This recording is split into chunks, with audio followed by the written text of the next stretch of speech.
Hello and welcome back everyone, Weeb Online, and today I'm gonna start a new movie, What If Naruto Became the Juubi Jinchuriki.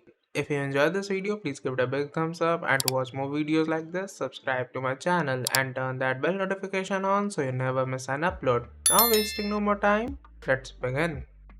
The shinobi forces that were working together had won the first battle. Even though their enemy might have had more people, they didn't have as much skill. By taking on the chakra signatures of their own fighters, the clone army was able to add to the chaos of the war. Each of Kabuto's Edo Tensei's resurrected warriors helped the person they fought by giving them advice on how to fight against their styles. Even with that important factor, the opponents at the cage level were still very hard to beat. During this first attack, the shinobi forces lost a lot of people, but Madara lost his whole army of clones, which gave them time to get ready for the next wave. Many people in the army couldn't believe they were able to beat all the resurrected legendary shinobi, even though many of them knew it wouldn't have been possible without Naruto Uzumaki, the person they were trying to protect. The nine-tailed Jinchuriki helped get rid of the clones that had gotten in and also helped defeat the cage-level shinobi who had come back to life. After the first battle was over and the rest of the enemy forces ran away, they sent ninjutsu experts to Naruto to teach him as many jutsu as they could while they still could.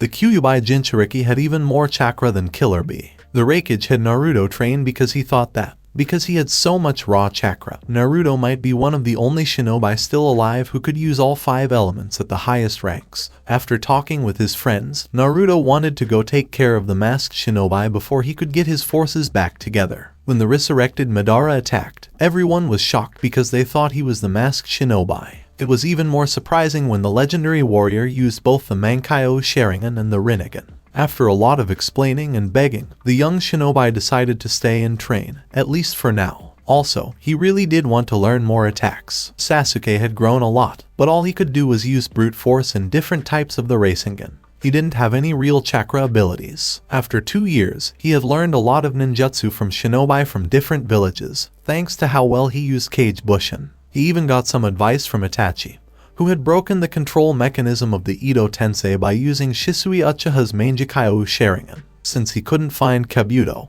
he came back to help Naruto learn how to fight a real Sharingan user. Ironically, his old sensei Kakashi ended up being the main trainer. He might not have been able to do all the ninjutsu he had learned over the years because they took so much chakra, but he could show Naruto the hand signs and tell him what each one did. Wind and fire were his most powerful affinities, while the other 3 took a lot more chakra to use. He felt kind of bad about learning fire techniques, since the Uchiha clan was known for them, but he thought it would be the best way to beat Sasuke with his own attacks. Just thinking about that made the blonde excited. Madara finally struck again with an army, but this time there were even more of them. The allied forces were being pushed hard, and one by one, their numbers began to drop. Even though he didn't want to, the Raikage let the last 2 Jinchuriki fight again, even though it was clear they wouldn't win. His choice turned out to be a bad one. As soon as they got to the battlefield, B was taken away by the same teleportation jutsu that the dark-skinned leader had seen Madara use at the Cage Summit. They had all felt the wave of chakra and explosions in the distance. Naruto, who had come to think of B as his brother during their time together, took out hordes of Zetsu with a few clones pumping out insanely powerful ninjutsu. It scared a lot of shinobi, who thought this boy could be the next big threat when the war was over. Once he had done his job of protecting the people he cared about, Naruto ran toward the battle, ignoring everyone's pleas to stay.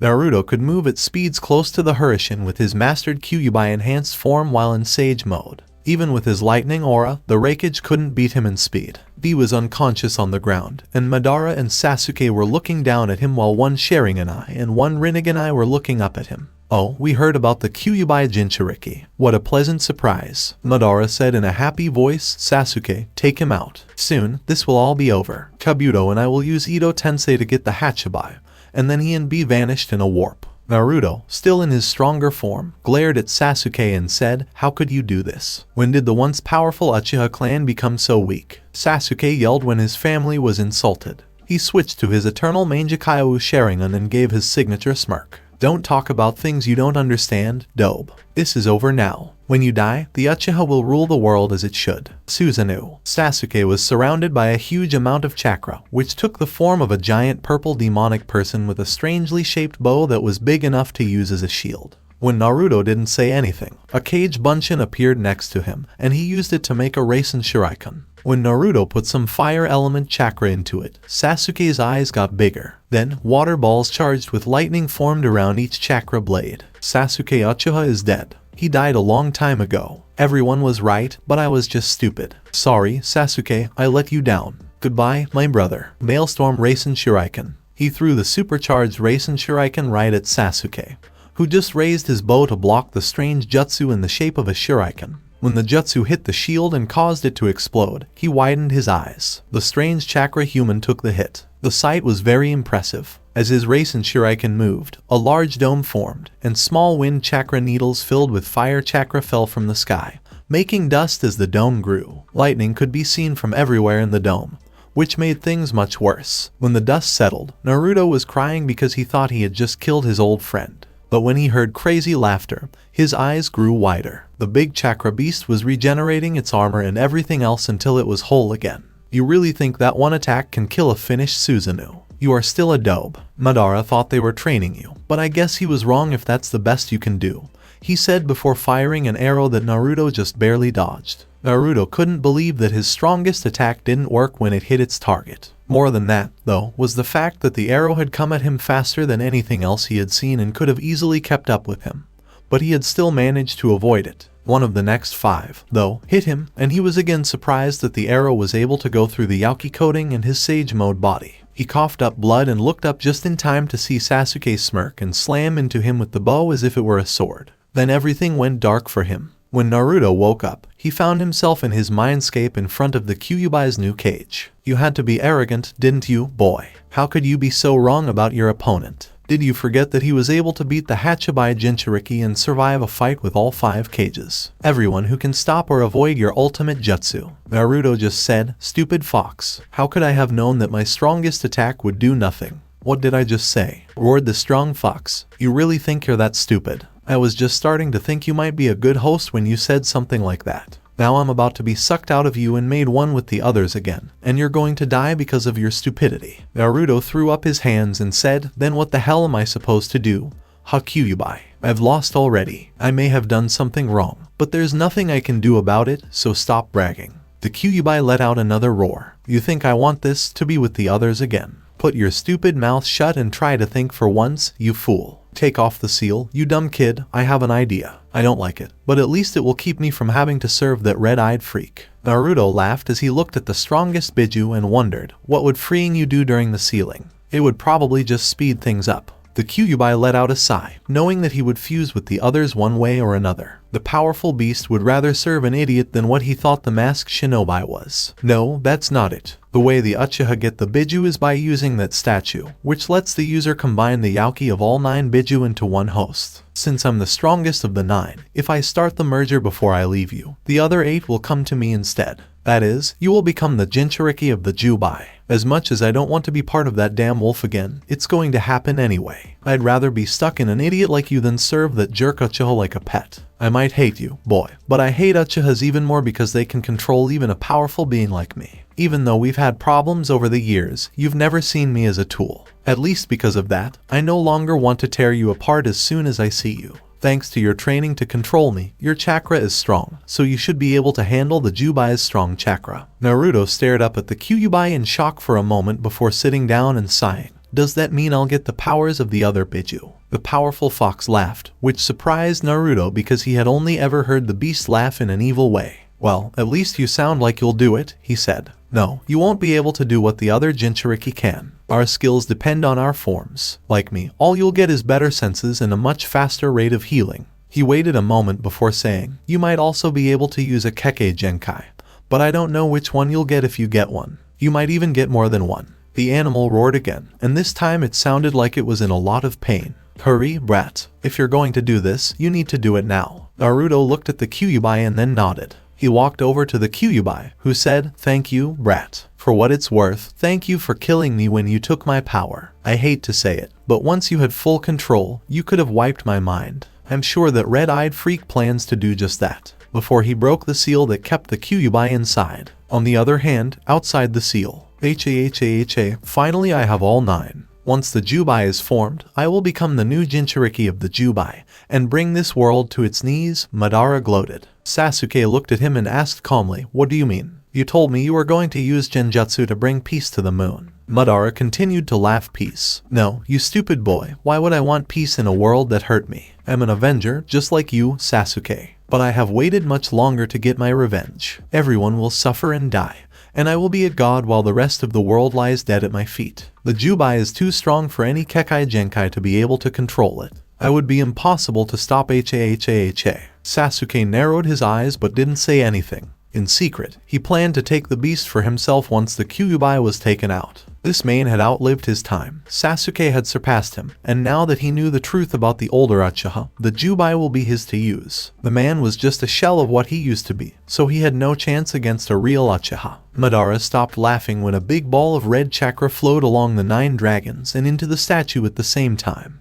The 8 Biju statue made a soft rumbling sound. What are these? He said. The process shouldn't be over yet, and the dragons haven't gone away. He couldn't believe it when the chakra flow of all 9 dragons suddenly changed direction and went towards the Juubi Jinchuriki. He yelled, "What? No, what kind of trickery is this?" Each of the 9 dragons took on the color of a Biju. Madara used his Rinnegan Eye to try to stop the jutsu, but nothing happened. Instead, the rumbling got louder and the chakra flowed faster. Then he looked at the seal on Naruto's stomach, and his eyes widened when he saw that there was nothing there. Instead, there was a huge hole on the boy. How can this be? He willingly let the Kyuubi go. What would that do? The 9 dragons then left the statue completely, and the last of the chakra went to Naruto. His hole was sealed, and a detailed seal appeared on the young Jinchuriki's stomach. Kabuto, who was standing nearby, had wide eyes that only lasted a moment before his head fell off his body. This new body was very different from his old one. Both of the Uchiha turned to see Itachi with his Sharingan on fire, and holding a sword that seemed to be charged with more than one element. Brother, how can this be? You were in the Edo Tensei. Even though I don't care, how did you get away from him? Itachi looked at Naruto, and when Sasuke saw the look in his brother's eyes, he felt angry. Sorry Naruto, it looks like I was too late to save you from an even bigger burden, he said. When he looked back at his brother, he narrowed his eyes and said, "Stupid little brother, you're going in the wrong direction." As soon as he used his Mangekyou Sharingan, it started to spin wildly. Madara let out a loud roar of anger before he turned on his Mangekyou Sharingan and used Kamui on the annoying person who had messed up his plans, making him vanish forever. While he was distracted, Sasuke turned on Susanoo, and the young Uchiha killed Madara with 3 arrows. I'm not as stupid as you think, big brother. Now let's really test the power of the Uchiha to see who has the right to rule. He roared again and jumped toward the one he had always wanted to beat. Having Naruto. Naruto was in a forest in his mind when he opened his eyes. He didn't know where he was, so he stood up and looked around. He heard a loud roar from close by, and when he turned to look, he saw a huge silver wolf with 10 tails and silver eyes with a black line down the middle staring at him. I can see that the process went well, Gaki. Naruto's eyes got bigger when the beast's voice had a tone he knew. Kyuubi, I thought you said, the beast roared again, I'm not Kyuubi, I'm the Juubi. But when I think about the people who are a part of me, I can see why you might think that. The Kyuubi had the most of my spirit in it, so it took on a similar shape and attitude. He looked around where they were before saying, I don't have a cage because the seal that was used to seal me is different from the seal that was used to seal the 9-tailed Biju. You won't be able to seal me away like you did with the Kyuubi. Not only would that be like comparing yourself to an ant in terms of power, but the seal itself would stop you. I won't be able to hurt you, and you won't be able to hurt me. This means that when you channel my Yauki, I have less power over you, so you shouldn't lose yourself like you did with Kyuubi. But your body can't handle more than 5 tails of my power, so don't go beyond that until your chakra reserves grow. Even if the Uchiha wasn't good at anything else, he was very good at sealing.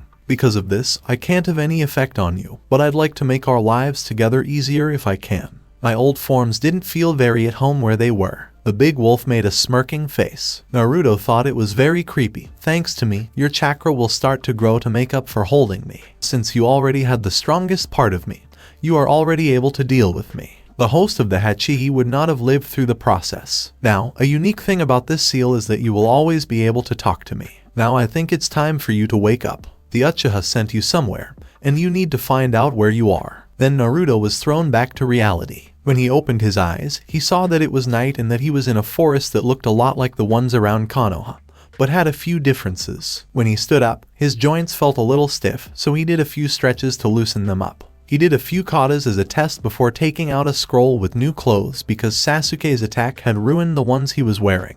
Once he changed, he wore black Anbu pants, a black shirt with the Uzumaki symbol on it, and his usual black and orange jacket. He left it open before putting on his sage cloak and running through the trees toward his village. Naruto's eyes grew wide when he saw the destruction at the village's entrance. There were bodies and blood all over the village, and ninja were helping the injured and putting the dead in scrolls. He jumped toward a ninja he saw nearby. He didn't know the man, but he didn't know many of the ninjas in the village either before he yelled, "Hey, what the hell happened here?" The ninja turned toward the new voice and gasped, "Yondaime-sama." Before the man bowed down, Naruto raised an eyebrow at the greeting. The man did look a little bit like his dad, especially with the way he was dressed.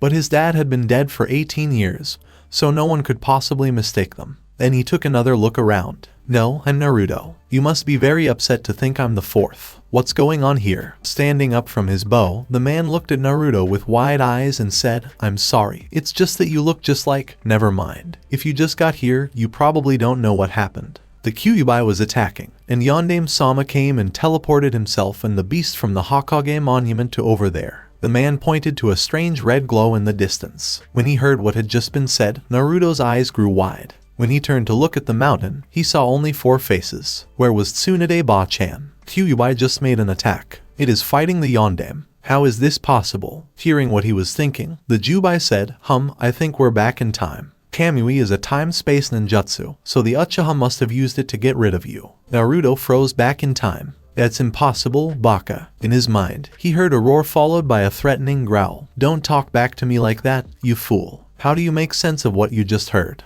Now, you do look a little bit like your dad, but I'm surprised he thought you were him because you don't look that much like him. No matter what, you should always remember that you can't say you're from the future. If you can convince the old fool, you might even be able to get custody of him and give him a good life. Before answering, Naruto took a deep breath. Younger me. Wait, if my dad is fighting the Kyuubi, he can't be dead yet, can he? Mom isn't either, and why can't I tell anyone about Juubi? The Juubi made a sound like it was whining and asked, how did Kyuubi deal with such stupidity every day? First of all, no one would believe you, and if they did, they would try to find out as much as they could about the future from you. You won't tell anyone the truth, unless you want me to explain how we bid you get together. On the other hosts, that always seemed to work. I don't think you could save your father now, either. Naruto turned pale and muttered under his breath. The ninja told him, I see, I'm going to help him. Naruto was going to run toward the light, but he couldn't move. I'm sorry, but we can't let you go until you tell us your name. Shikaku Nara stepped into view flanked by Chusa Akamichi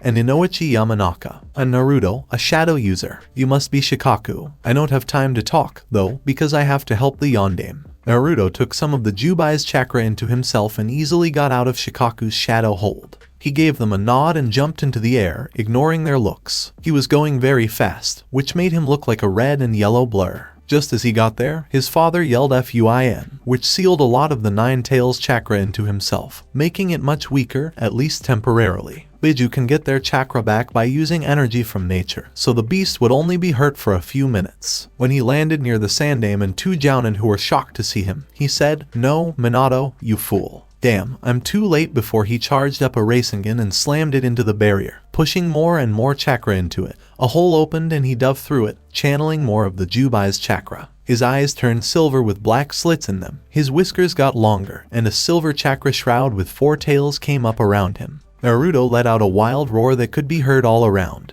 and he quickly moved behind his mother and father to stop the Kyuubi's claw from hitting them. He threw the claw back, making the Kyuubi land on his back. He quickly went through hand seals and tied the beast down with chakra chains, just like his mother had shown him in his mind. Hers didn't need hand signs, so Naruto just used an imitation. Fuck you, Kyuubi. The beast yelled in anger before he looked at Naruto. The powerful fox's eyes widened when it saw the familiar Yauki and it stuttered out H-how. Naruto didn't care about the scared animal. He took off his shroud and turned to his shocked and amazed parents. Naruto rubbed the back of his head in a way that was familiar to everyone there. He then gave a big, cheesy smile and said, Yo. Everyone's eyes widened in shock before Naruto got serious. Sorry, Minato, but you have to finish what you started. I didn't get here in time. If I had, you might have lived, but I think you already made a deal with the Shinigami, so it's too late. Kushina, you don't have enough chakra, and if a Biju is taken away from you, it will kill you. I can't believe you're still alive, but then again, you are in Uzumaki. Since that claw didn't go all the way through you, you might still live. I hope so. Since I stopped the furball here, you have a chance to put more of your chakra into the seal to help your son later. Do it now before it's too late. After Minato got over his surprise,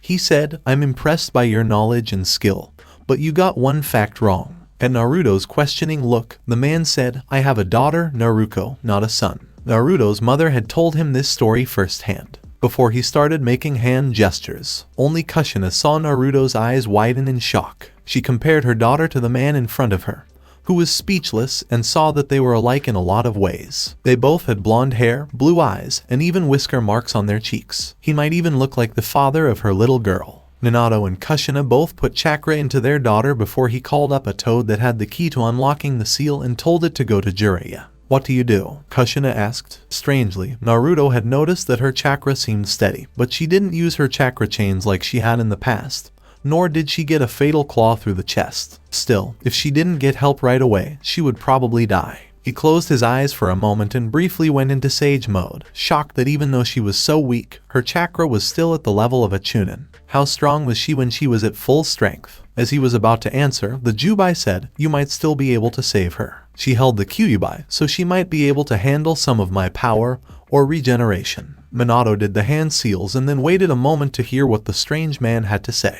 I don't know how, but that masked jerk you just faced sent me here. I thought I went back in time, but since you have a daughter and not a son, it must be something else. I promise to protect your daughter with my life, but I hope I won't have to. Both of their eyes grew wide as they tried to figure out what he meant. As Kushina looked between her baby and the strange man, she started to cry, why you're our child, aren't you? He gave his mother a smile. Well, I guess there's no harm in that much. I'm Naruto Uzumaki, and I'm 18 years old. Pleased to meet you, Mom. He laughed as he finished. Minato looked at him with narrowed eyes, as if he thought he was a threat, but after a moment, he broke into a big smile, and said, well, son, it looks like you turned out strong. I need to know if I ever told you why. Naruto held up his hand. There wasn't much time left to finish. You did. When I went crazy because I thought someone important to me had been killed and was about to let the Kyuubi out, you stopped me. I was mad at first because of how people in my village treated me as a child, but I got over it. I tried to make you both proud, even though I didn't know you were my dad until 2.5 years ago. I also always wanted to be better than the Yondaime Hokage.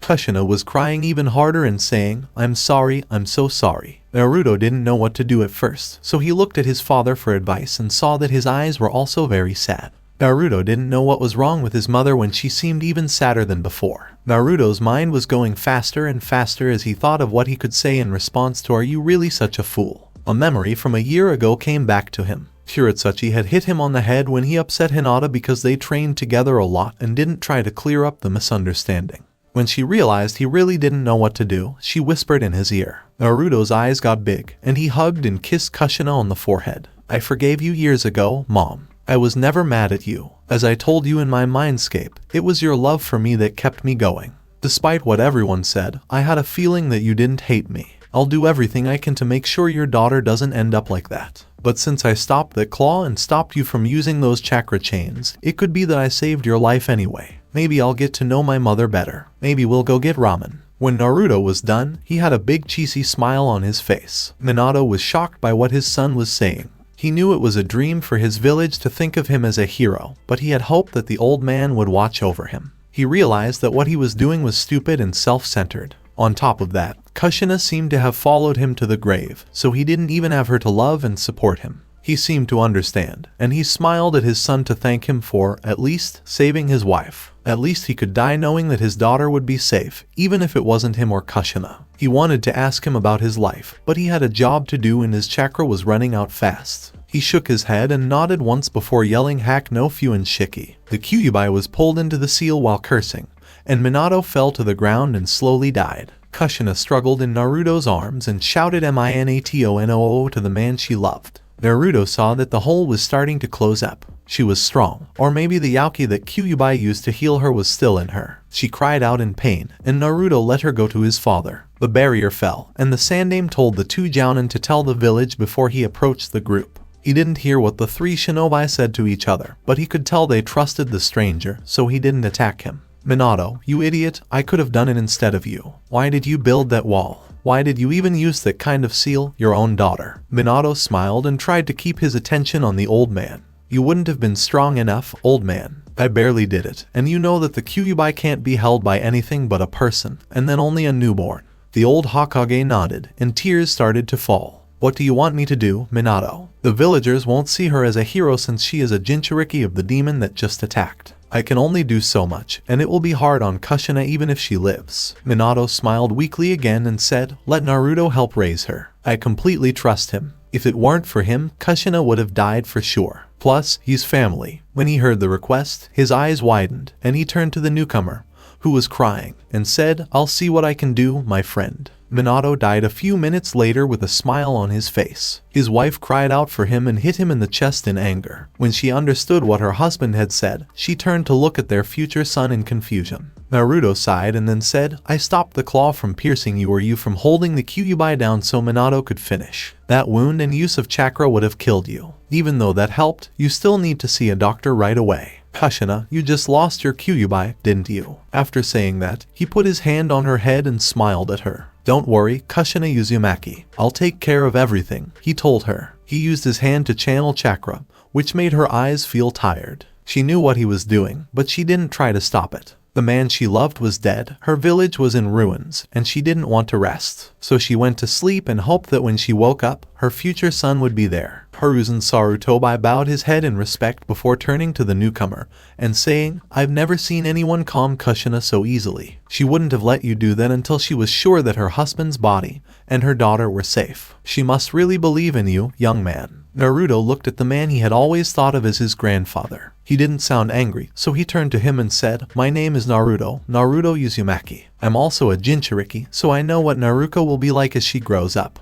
Kushina here used to be the Jinchuriki for the Kyuubi. She is also an Uzumaki, so as long as we get her to the hospital right away, she should be able to live. I'm sure she would die otherwise, since a Biju was taken from her. When he heard that the man was an Uzumaki, he was completely shocked. From the way he looked and dressed, the man would have thought that the man was related to Minato, not Kushina. The hole where the seal had been in the woman's stomach did look pretty gross. He nodded and walked over to the crying baby before stroking the boy's chin and saying, I didn't know Kushina still had family. But you look a lot like Minato, so that's interesting, isn't it? Naruto cringed a little at the words. He trusted his Jiji with his life, but this man wasn't his Jiji.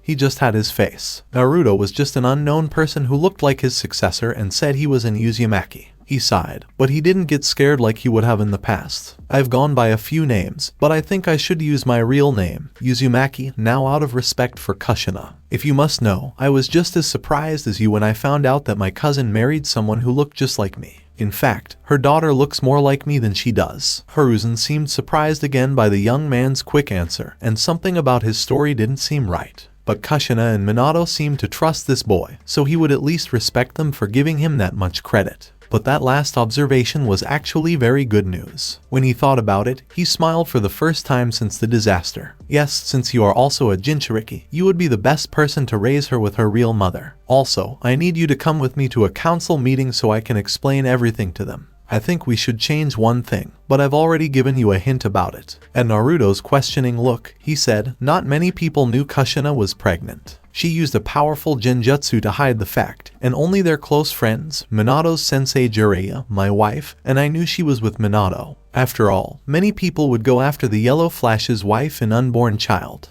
You and Naruto look so much alike that you could say she is really your daughter. I don't want to do this to Kushina or Minato, but it would keep people from finding out the truth. Are you saying that you want me to say that I had Naruto here with Kushina? Naruto asked with a pale face. The Hokage looked like he thought it was a great idea, but Naruto was shitting himself. How could he say that he had feelings for his own mother? He sighed loudly, but the Hokage laughed softly. The man looked lovingly at Minato's body before he laughed again at how confused the young man looked. No, I couldn't do that to Kushina's or Minato's memories, but many people would have dug up the truth anyway. But, as I said, people might think that Naruto here is yours because your names are so similar. It could prevent a lot of trouble, but we'll have to convince Kushina of this once she gets better. In the long run, it's best for Naruto. In the meantime, we'll change the hospital records to say that Kushina's baby died during the battle. This wound makes that even more plausible. Now is the time to go back to the village. Naruto, you take Naruto and I'll take Kushina. Naruto thought about what he had heard. Naruto wasn't really dead, so Kushina shouldn't be too upset. Also, helping his cousin raise his child wouldn't seem too strange to most people. The more he thought about it, the more sense it started to make. He nodded and walked over to his parents. He took out a blank scroll and some ink and quickly drew some seals. He sealed his father into the scroll and then walked over to Naruto. He looked down at her and was amazed by how small and innocent she was. She had a small tuft of blonde hair and whisker marks on her cheeks that were the same as his. He took out another scroll and pulled out a blanket. Using his kunai, he cut a piece out of the blanket and then sealed it back up. He wrapped the baby gently in the blanket and gave her to the Hokage. He walked over to his mother and saw her horrible wound. He shook his head in amazement that she was still sleeping with a small smile on her face, even though the hole in her body was huge. He hoped it was a good dream, because when she woke up, she probably wouldn't like reality. Shaking his head, he picked her up like a bride and walked with Sandame, the man who taught him how to love. Hiruzen Sarutobi couldn't help but laugh when he saw how Naruto looked at the baby he was holding. He looked at the little bundle with the same wonder that any father does when he or she sees their child for the first time. The young man was so interested in the girl that every time she twitched, he would react and smile a little. He kept looking at Kushina, and when he did, he gave her the same look. This confused the old leader, who wondered what Naruto was thinking when he looked at the woman in awe. Maybe he thought she was dead, but that didn't make sense since they seemed to know each other. Hiruzen also took the time to look carefully at Naruto. He looked so much like Minato that they could have been brothers. In fact, he couldn't stop himself from wondering if they were brothers. The Jinchuriki broke through the barrier with the Rasengan, which was one of Minato's best techniques. Minato must have shown him how to do it because you can't just copy it by looking at it. You have to understand how it works. But he said he was in Uzumaki, and Kushina seemed upset by whatever he said. Maybe it was because Minato used that seal, but Hiruzen knew there was more to the story. The old shinobi took a closer look at the young man's clothes. When he saw the Uzumaki symbol on the boy's t-shirt, his eyes grew wide. During the Shodame's time as leader, Konoha used it on their alliance uniforms. The old leader was sure he had never seen Naruto in the village before. Maybe it was just a coincidence, but Kushina and Minato both showed that they trusted him by asking him for permission to let Naruto help them raise their daughter. Even Jiraiya, Hiruzen thought, would not have been given that right. As they got closer to the village, his thoughts began to change. It broke the man's heart to see his once proud village in such bad shape. He was surprised to see real sadness in Naruto's eyes when he looked at him again. Maybe he was from the land of whirlpools after all. He looked old enough to have lived through that massacre, so he would know how painful it is to see your home in such bad shape. Naruto, would you rather Shunshin to the hospital? He asked with a sigh. Naruto looked up at him in surprise, then shook his head. I'd rather walk there. I might look like the Yondaime, but I'm not. I'd be seen as a threat now that the situation is over, and Shikaku already tried to catch me before I got back there, he said, pointing behind them. Hiruzen laughed and said, "Ah, yes, like all Naras, he is very aware of his surroundings, so it's no wonder he thought you were part of the attack. I'm curious how you knew his name, though, and I'm sure your story will be interesting, so go on." Hiruzen was again surprised that the man knew exactly where he was going as they walked through the village. He didn't know how or why he knew everyone in his village, but he also knew how to use the Rasengan and said he was in Uzumaki. The Rasengan would have to be taught, since the fact that he knew the village meant he had been there for a while. Even though he might have been using a henge, his Hokage ball and the detection barrier should have let him know that such a powerful shinobi was coming into his village. Maybe he was staying with his successor and his wife, but his successor would have told him if that was the case. He sighed because it didn't make sense to keep thinking this way. The boy didn't seem like a threat, and Minato and Kushina seemed to trust him, so for now, he did too. The truth would come out in time. People looked at the man who looked like Yondaime with awe, curiosity, or fear, but when they saw the woman in his arms, Naruto, they turned to hate and gave her dirty looks. I guess those jounin you sent back told people about Naruto Jiji. I hope they stopped any rumors about who her parents are at the very least. Looking around, he nodded. It looks like they already think of her as the demon itself. I don't know what would have happened if you hadn't come, Naruto. However, my men aren't as stupid as to say that, and they weren't there for the birth, so our idea still stands. The personal Anbu and I would only be able to watch her for so long, since the village is in such bad shape. Naruto sighed and looked up at the sky. Hated, like all Jinchuriki, she will be hated. It depends on where they grow up. It could be as simple as ignoring her existence or as bad as trying to kill her. At least she would have had you looking out for her. Any attempts would have been stopped before they alerted her. I'll be there to help her, but parents will probably tell their kids to stay away from her. I hope some won't be so. When Hiruzen heard this, he looked sad, but he nodded because he knew it was probably true. He had lived a long time and knew that most people in the area hated Jinchuriki, except for the Hachihi Jinchuriki from Kumo, who was close to the wreckage. When they got to the hospital, it was a mess, which wasn't a big surprise given everything. Hiruzen knew what he had to do, so he covered his face and went into the building on purpose. A loud voice yelled, "Kushina," and ran over to the men. Mina, the woman with the raven hair, blinked when she saw Naruto. Her Sharingan eyes turned on, and she took a defensive stance. Naruto's recent fight with Sasuke was still fresh in his mind, and he was worried that she might be hostile. She gave Naruto a sharp look, then looked at the Hokage and then at the package he was holding. She shook her head and relaxed, and Naruto did the same. The Hokage sighed. "Mikoto, I guess you're helping out the hospital staff during this crisis." The woman quickly nodded before closing her eyes and turning back to Kushina, clearly looking at her gaping wound. The Hokage seemed to trust the newcomer who was holding her friend. "I can only give you a brief summary of what happened. Minato died in battle. Kushina lost her baby when something went wrong during the birth. Mikoto Uchiha was close with Kushina, and she had known about the Kyuubi for a long time. It was easy for her to figure out that the baby had died when the Kyuubi broke out of the seal. She felt bad for her friend, but she couldn't take her eyes off the bundle in her leader's arms. Naruto is also in Uzumaki, but his partner was just killed. This child was used to reseal the Kyuubi because of her birthright. If it hadn't been for him, Kushina and her husband would have died." Mikoto's eyes got bigger when he realized that was why his chakra flow seemed so strong. It was just as good as or better than Kushina's, even when she used a few Kyuubi tails. She felt like she was missing something important, but when she looked at the bundle and saw that she had the same whisker marks as the stranger, and that her Sharingan couldn't see any genjutsu on either of them, she knew she wasn't. Mikoto thought that Sandaime was telling the truth. She quickly said yes and led a man named Naruto to put Kushina on a stretcher. Then she yelled for some other people to come help, and when they did, they took Kushina straight to the ICU ward. Even though she didn't know the stranger, she gave him a grateful smile and then followed the nurses to see if she could help save her friend. Naruto watched with a worried look. He wanted to stay, but he knew it would be best to go with Shikamaru and help deal with the troublesome council. Hiruzen gave Naruto to Naruto because he thought that would be the best way to prove that the baby was his. They finally got to the Hokage Tower, and Hiruzen took Naruto to his office, which was back where it used to be. He told the Anbu there that Minato had been killed in the battle, and then he asked them to call a meeting of the council right away. Then, he turned on the sound barrier seals in a crib that Minato had put on the side of the desk and sealed. Naruto walked over and carefully put Naruto in it. When he turned around, the Hokage was looking at him seriously, his friendly face gone and his look of a village leader fully in place. He asked Naruto a question he didn't think he would answer, but he did it anyway.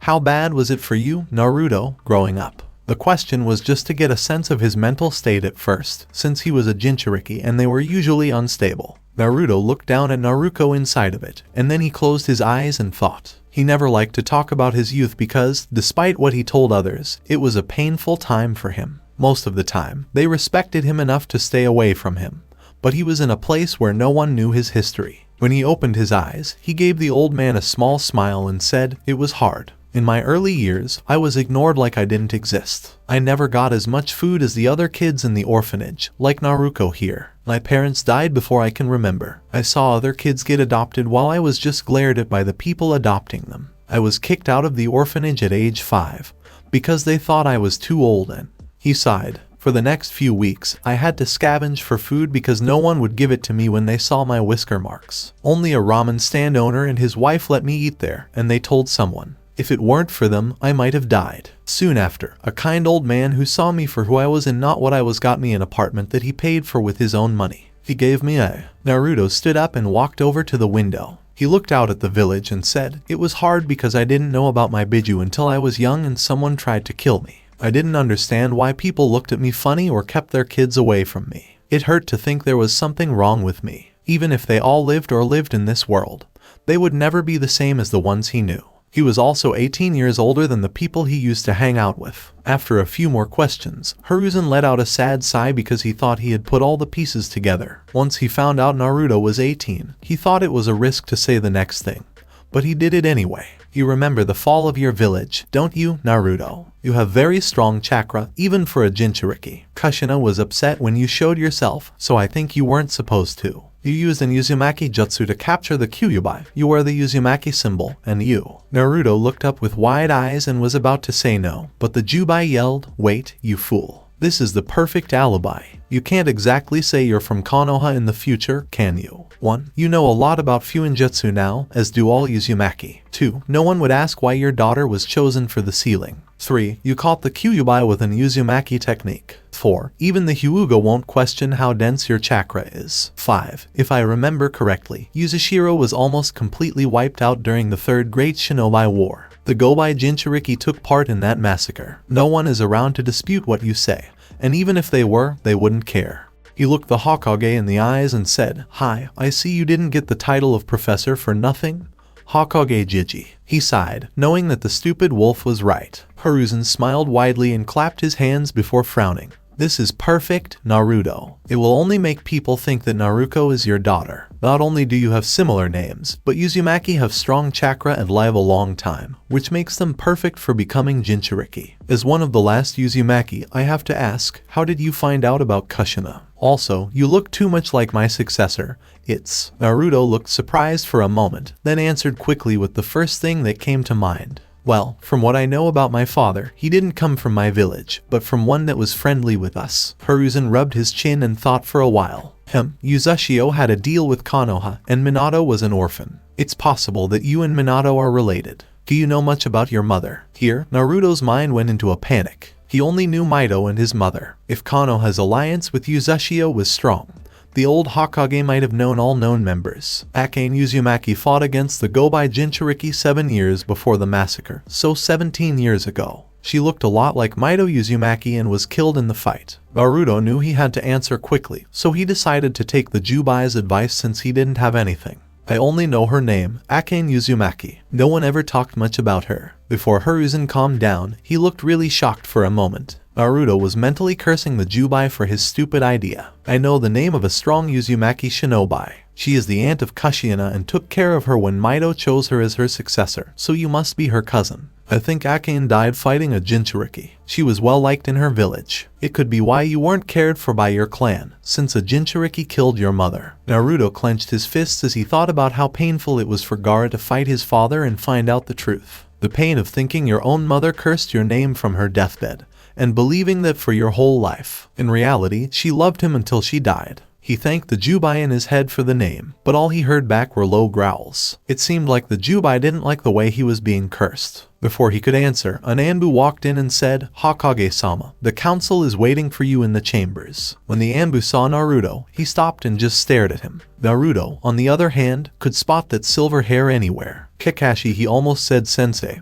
but stopped himself in time. Minato told me about you, but I thought you'd be taller. Naruto smiled brightly and nervously scratched his head. What Kakashi had just heard made him gasp. Hiruzen laughed and then said, "Kakashi, you can take off your mask. Naruto will be joining the village officially. He is a survivor of the Uzumaki clan, and if I'm right, he might be a relative of both your sensei and Kushina." Naruto, this is Kakashi Hadake, Minato's student. I assume Minato told you about his students. Kakashi did as he was told and took off his mask. The first thing he did was lift his Hidai to reveal his Sharingan. He thought Naruto had some kind of complicated henge and gasped for the third time in a few minutes. Naruto tilted his head to the side and said, "Huh, oh, you can see how strong my chakra flow is, can't you, Kakashi? It's impressive, isn't it? I am an Uzumaki after all." At that moment, Naruto was also very proud of his family name. Hiruzen laughed and then said, "This discussion is fun, but we can have it later. We have more important things to do right now. Kakashi, put on your mask and tell the counselors we are on our way. Stay in the chamber, though, because you will want to know how Minato died." Kakashi's face fell when he heard that. "So it's true then, Hi Hokage-sama." He had hoped the rumors were false, but he nodded, put his mask back on, and sunshined out of the room. Naruto went over to Naruko and saw that she was still fast asleep. Before he picked her up, she woke up just a little bit, which made him stop for a moment. He let out a sigh of relief, shut the crib door, and followed the Hokage, who was smiling under his hat, which he was now wearing again. As they got closer to the council chambers, they could hear angry voices from the other side of the door. The Sandaime Hokage let out a heavy sigh, slammed the door open, and walked into the room, making everyone stop talking at once. He went over to take the Hokage seat while Naruto set up the crib and quickly drew seals around it to make it quiet. He then turned the seals on. The people in the room were looking at the man with interest. They hadn't seen his face yet, but 3 of the shinobi knew him by his cloak. As Naruto stood up and turned around, everyone gasped at how much he looked like their Yondaime Hokage, except that he didn't have Sandaime, Danzo Shimura, Hayashi Hyuga, or Fugaku Uchiha. Naruto rubbed the back of his head and asked, "Oh, how are you?" With a silly smile, Hiruzen cleared his throat to get everyone's attention before saying, "As I'm sure you all know, I'm the Hokage again now that Minato died fighting the Kyuubi." There were murmurs at first, but when the Hokage raised his hand, everyone was quiet. "We'll talk about that in a minute," he said. He pointed at Naruto and said, "This is 18-year-old Naruto Uzumaki. He survived the massacre at Uzushio during the last war, and I think he's related to our recently deceased Yondaime Hokage." Minato told me in his last words that Naruto was family, and after hearing who he thought his parents were, I'm inclined to believe Minato. I didn't know Yondaime-sama had any living relatives, Hokage-sama. Even though he was an orphan, I've heard that some survivors from Uzushio made it to the Land of Rain. Can Kushina Uzumaki confirm his claim? Said Shibuya Burame in a monotone voice. Naruto had a sudden thought that this guy made Shino look like a hyperactive child. When their leader told them about the new man, the other council members gave him a strange look. Yes, Kushina seemed to know him and trust him completely. She is in the hospital getting treatment after being badly hurt and losing her child, so she can't be here to back up the claim herself. His chakra is very dense, and it looks like he has more Tenketsu points. It's almost as if Hayashi Hyuga's eyes grew wide for a moment, and then he turned off his eyes and looked at Naruto with a curious look. Fugaku Uchiha said, "Like Hyuga, I think his chakra is more dense, like those of the Uzumaki clan. Do you know Fuinjutsu or any of your clan's jutsus, boy?" He still had his sharingen out to see if the boy was telling the truth. "You just saw how good I am at Fuinjutsu, and I also used the Uzumaki chakra chains to hold down the Kyuubi so I could help the Yondaime." Fugaku narrowed his eyes but didn't say anything, which made a few people murmur. "I saw this jutsu with my own eyes, and the Kyuubi couldn't stop it." This caused more muttering, which made the Hokage slam his fist on the table. "If I may, Hokage Jiji," he said. A few of the shinobi heads laughed, which made the old Hokage look at him with a slight killing intent. Before turning to the council, Naruto laughed off the kai with the same smile on his face. It was much easier to use hand signs, but like the Rasengan, the chakra chains are basically just thick chakra wire, so he focused and pointed at the far wall. Chakra chains flew out of his hand and punched a hole in the wall. Naruto took a deep breath and nervously rubbed his head. Sorry Gramps, I sometimes forget how to use my power." All of the civilians looked a little scared, and the shinobi on the other side were staring at him intently. It was hard to believe that he could do so much damage with what seemed like a simple thought. Hayashi said with a curious look on his face, "I've seen Kushina Uzumaki use this technique, but the effects come from her back." The people in the room all nodded in agreement that the man was at least an Uzumaki. If he didn't have the whisker marks and his skin was paler, he might have been mistaken for a brother of the former Hokage. Shikaku then raised his head and asked, "Can you prove that Yondaime-sama knew you, was really related to you, or trusted you?" Naruto looked at Shikaku and thought he was worse than his own son, but Shikaku just held up both hands and made 2 Rasengans in them, which made everyone in the room gasp. Shikaku said, "Okay, Uzumaki, I believe you. If Yondaime-sama didn't think you could be trusted, he wouldn't have taught you one of his best jutsus or used what I think is your daughter based on how similar she looks to her." He then asked, "But what about your claim to be related to him?" Naruto thought about what he could say, then shrugged and said, "My mother's name was Akane Uzumaki, and I was told she died when I was 1. My father was from another village that was friendly with Uzushio, but not much is known about him except that he had blonde hair and blue eyes." After a moment of silence while everyone took this in, Danzo spoke. "The Yondaime's birth parents are unknown. He was abandoned. It could have been the war. If what you say is true, Uzumaki, there is another possibility. We know he was good at seals and had a lot of chakra. Maybe the boy was an Uzumaki." People started to whisper when they thought that might be true. Then, a woman with pink hair who Naruto thought was Sakura's mother asked, "What happened to the Kyuubi Hokage-sama?" Hiruzen took out his pipe and lit it, knowing that things could get bad. Then, he said calmly, "I'm sure it's already reached your ears.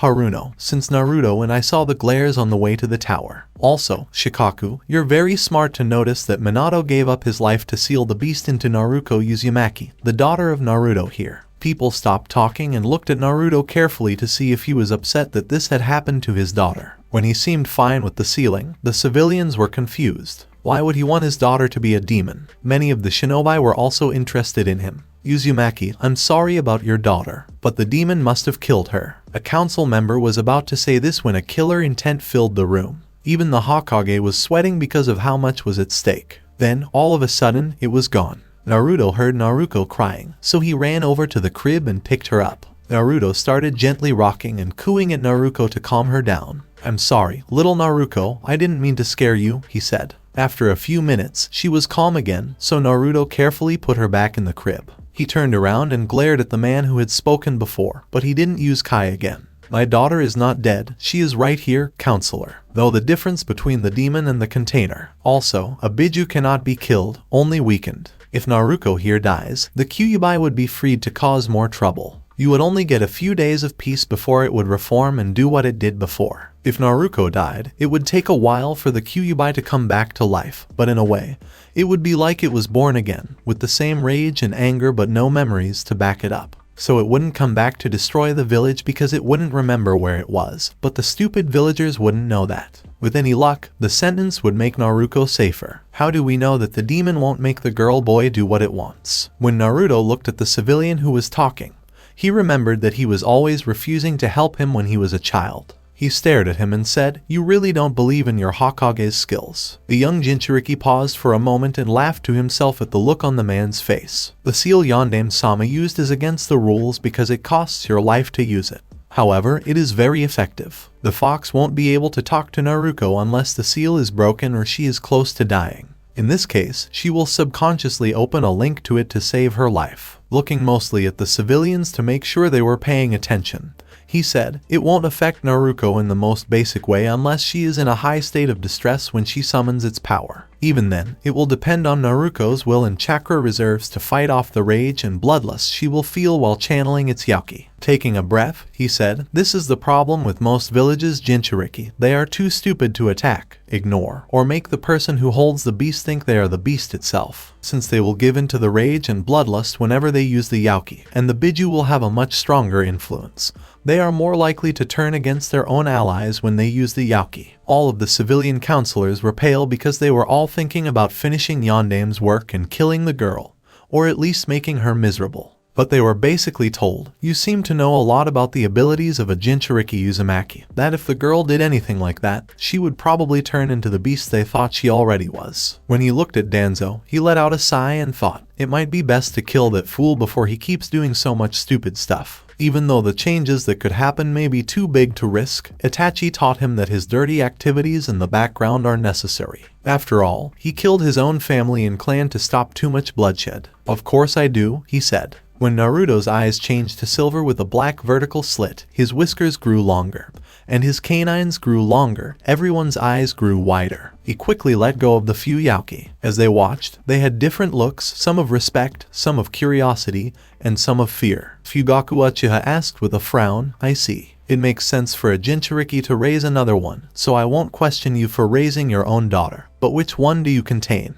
Naruto looked at him and narrowed his eyes, thinking that he shouldn't say anything. Itachi had said that the Uchiha had the tablet, and Shisui had the Mangekyo, so how many other Uchihas also had it? There's a good chance that the clan leader knows about the Juubi, which makes his situation risky. Danzo probably had spies in the other villages, so he probably already knew about the other 8 Jinchuriki. No, don't tell him that, Gaki. Lying about me won't help. After a moment of silence, Naruto said, I have the Juubi, the 10-tailed wolf. Even the Sandaime's eyes widened when he heard that. There's a Juubi. How many more are there? The Uchiha's face showed more shock than anyone else's, and Naruto knew that the man probably did know at least some of what was written on the tablet. Naruto waved his hand and said, none of you. The Juubi is the strongest and most mysterious of the tailed beasts, which is probably why none of you have ever heard of it. You must have seen the fear on Kyuubi's face and in his words when I channeled the Juubi's Yauki Hokage Jiji. Hayashi Hyuga asked with a straight face, how do we know you are telling the truth about which beast you hold?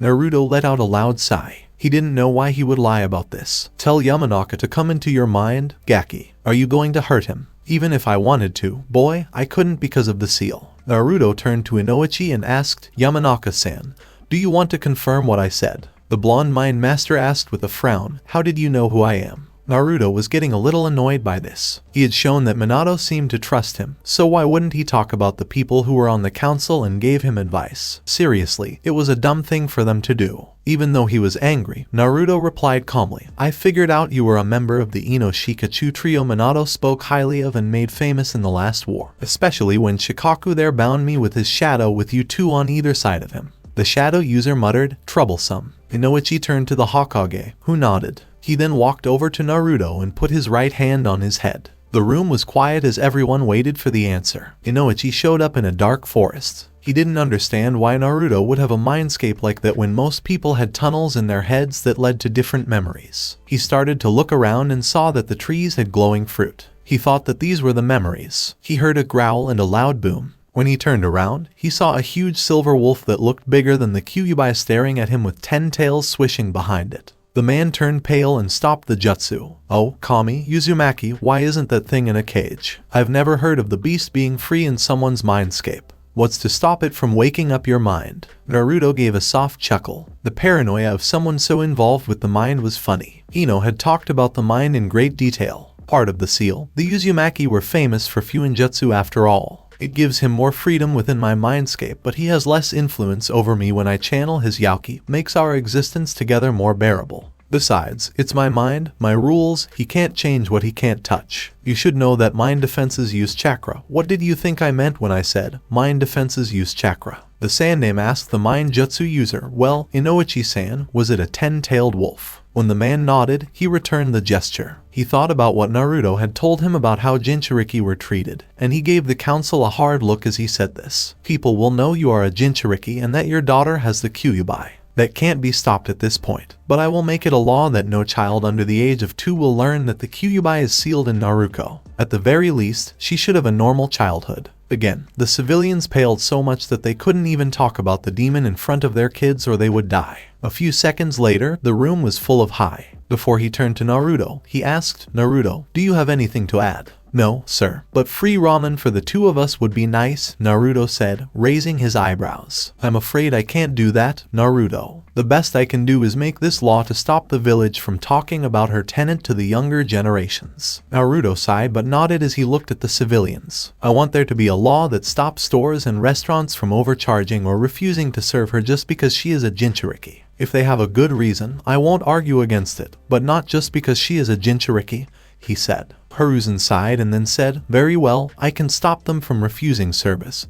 But it's their store, so they can charge whatever they think is fair. You can, however, bargain like any other customer. A few of the people looked like they wanted to say something, but they didn't. Naruto gave them an evil smile that made them all look nervous. They weren't sure if they should overcharge him. When no one disagreed with him, he nodded and said, very well. Then, you should warn them about me. If that masked fool finds out you have what he wants, too much could change. Naruto's eyes widened and he remembered pain in the middle of a destroyed Konoha. Hold on, Jiji. You might want to make sure no one speaks of the Juubi outside of this room. Some people know how powerful the Juubi is, so they might come for it. Also, this means Konoha has the Juubi. The Hokage let out an annoyed sigh. I agree with Uzumaki on this. We have an advantage over the other villages, and it can't be made public or reach the ears of other villages. It could make them join forces with other villages and turn against us, Hamura said. Everyone in the council now agreed with the logic of his statement. Done, and no one seems to disagree. Naruto, what rank ninja are you? After seeing you beat the Kyuubi, I have my suspicions, but I want to hear what you have to say. Naruto's eyes got really big when he heard that, and everyone in the room looked at him in shock. He had forgotten that he wasn't a ninja in the village right now. When he thought about it, he couldn't believe how strong he was. He had always been a genin, but he could beat multiple Akatsuki Cage level shinobi with Sage Mode alone. What level was he at since he had mastered the Kyuubi and learned a lot of high-level jutsu? After giving it some thought, he told the Hokage, I never got past genin in my village, but based on my jutsu knowledge, chakra reserves, and experience in battle, I'm easily above cage level. That's not even counting the Juubi. The people in the room were shocked by the boy's simple answer. Hiruzen started to laugh, and the ninja side nodded their heads after processing the information. From what they had heard so far, the Jinchuriki would have wanted to be in charge of the village, so it made sense not to promote him above Genin. He would have been around 10 years old when the massacre happened. Hearing that he could use all 5 elements surprised everyone, especially since he was so young. All eyes turned to the Hokage as he kept laughing. When he stopped, he said, "Naruto, you had the Kyuubi scared and stuttering. You broke through an S-rank barrier jutsu with 1 attack. You are a Jinchuriki of the most powerful Biju, and you say you can use all 5 elements. If you are like other Jinchuriki, you may even have a Kekai Genkai that Hassan," he asked while looking around the room. Everyone was still staring at Naruto in shock. Hayashi looked calm, but he had a deep frown and his Byakugan was on again. Fugaku had his Sharingan on and seemed to be trying to see through him or something. Tsume gave him a seductive look because she thought he was the best alpha male. The fact that he had the strongest hound demon in him made it even better. People in the streets were afraid to look at him because they knew he could easily kill them. Shikaku, Inoichi, and Chusa were sweating because they knew that Naruto could have easily killed them if he had seen them as a threat earlier. Danzo, Hamura, and Koharu were all angry on the inside when they realized that the young man would not be easy to control or manipulate. The only way to get to him would be through his daughter, but he would definitely turn against the village if they did that. All they could do was hope he didn't turn against them. Because of how strong he was and how close he was to Minato, he could also be the next Hokage in the future. They had to play their cards right. When the Sandaime heard no objection, he stated, "Very well then, I officially welcome to the village Uzumaki Naruto. As you are related to Kushina, I believe you can for now stay at her place. I'm sure she will not mind." No one disagreed with the Hokage's statement before he nodded and stated, "This meeting is adjourned. We will make an announcement to the village in the morning. Anbu notify the populace of the summoning and to gather at the Hokage Tower at 800 hours. Naruto, could you come with me to my office?" The counselors began to file out of the room after the dismissal, all still eyeing Naruto. A few of the civilians chanced confused looks with slight glares at the baby behind him, but when Naruto looked at them, making them pale and walking quickly to get out of the room. "Well, Naruto, I don't think you'll have to worry about Naruto too much. I have no doubt that the civilian counselors will spread the word about your power at the very least. I fear when Iwa hear about you, they may try to test you," Hiruzen stated as Naruto picked Naruto up and resealed the crib. Scratching the back of his head, Naruto sighed as they began to walk off. "Not exactly what I wanted, Hokage Jiji, but it will help though. Only the incredibly stupid people will do something in Konoha. They might underestimate me because of my age. But still." Walking into this office, he dismissed his Anbu before he took his seat, waiting for Naruto to place Naruto back into her crib before he stated, "Must you keep calling me Jiji, Naruto?" Naruto nodded seriously, and the old man sighed before he opened the drawer and tossed him 2 scrolls. "That's your Jounin vest and Hidai in the white scroll. The second one is a spare key to Minato's property. He set it up as soon as Kushina fell pregnant, to be opened once she was reached Chunin if anything happened to him. It has the instructions to his property and how to get in, plus this can be like a test of sorts. It has a..." Hiruzen's eyes widened when Naruto merely bit his thumb and wiped it on the seal. It glowed for a moment before vanishing. "Well, that answers the question on whether you really are related to Minato, but it was reckless of you. It would have poisoned you had you not been a relative." Naruto just put on a big grin before reading the contents. Juubi would have purified his blood of poison anyway. He let out a low whistle, and at the Sandaime's inquisitive gaze he stated, "Minato sure was paranoid. Perimeter seals. Blood seals on the doors and windows. There seems to be some altered blood seal on the gate, and if this is right, there's even an impressive seal that I believe keeps up a powerful barrier surrounding the property like the one he used to keep you out while he faced Kyuubi. It looks like it requires chakra regularly to maintain. No, wait, it stores chakra. Clever, there's technically no limit to how much can be stored them, since seals use a never mind. According to the amount he usually stores in it, and assuming it is full now. It would fail in 4 years. Hiruzen sighed. In other words, the place would have been ransacked or destroyed as soon as they fell. Since Minato kept all his money in the house, Naruto would have been left with nothing. Naruto nodded, realizing that must be why he never heard of it back in his time. "Very well, Naruto, I assume you can get there on your own." "Hi, Hokage Jiji." Naruto was about to get up to leave when he said, "There isn't anyone you know that can be trusted to watch out for Naruto if you require me to go out on missions. I assume Kakashi can't since he's an Anbu. When Kushina recover, she can't either since it's not meant to be her child and would make no sense." Hiruzen nodded with a sigh. "Actually, it's village procedure to put new villagers or shinobi that come to Konoha on probation. You won't be able to leave the village for 6 months to prove your loyalty to the village. However, I will have a look on who might be suitable. I'll present them to you after the announcement tomorrow, since you'll want to get to know them yourself before leaving your daughter with them, I'm sure. Agreeing, Naruto nodded before leaving the room with Naruto, and Hiruzen Sarutobi finally allowed his shinobi mask to fall. It wasn't only Minato that will be missed, or the countless shinobi that was lost tonight. His own wife had been with the there for Naruto's birth, meaning she was now gone as well. The proclaimed god of shinobi allowed the tears to fall as he grieved for all those that were lost that night. Meanwhile, Naruto had decided not to walk through the village without the Hokage so Sunshine directly to the outside of the house. It was in the shinobi district of the village that Naruto was pleased about, since it meant people wouldn't be as hard on Naruto there. Walking up to the gate, he had a close look at the seal. It was more detailed than an ordinary blood seal. It seemed to be tied into something that Naruto assumed was the barrier, and couldn't help but think how ingenious it was. He tried to touch an area around the seal and found that the barrier was indeed there. It was very impressive in design.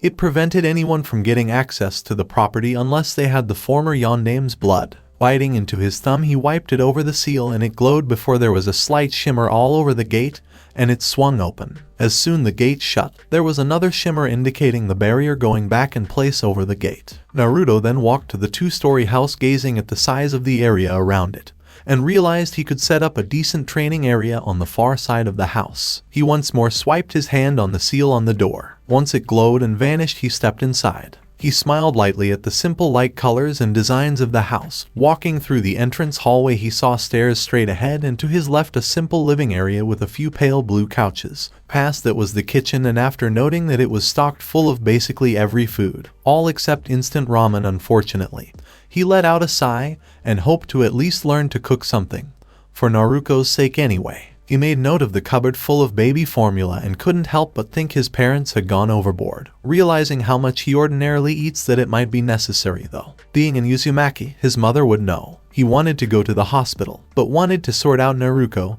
and the house layout first. Walking back, he didn't go up the stairs yet and looked to find a laundry. The door opposite had another seal. Unlocking it, he noted that it didn't vanish, but the door opened with stairs heading down. Following them, he found an impressive stock of various alcohol as well as scrolls lined up against the opposite wall. Why his parents put the alcohol in the same high-security room as the scrolls, Naruto wasn't quite sure. But Naruto had developed a liking to it after some of his senseis had pressured him into it during his 2-year training. Oddly enough, he could still get drunk, it just took much more than a normal person.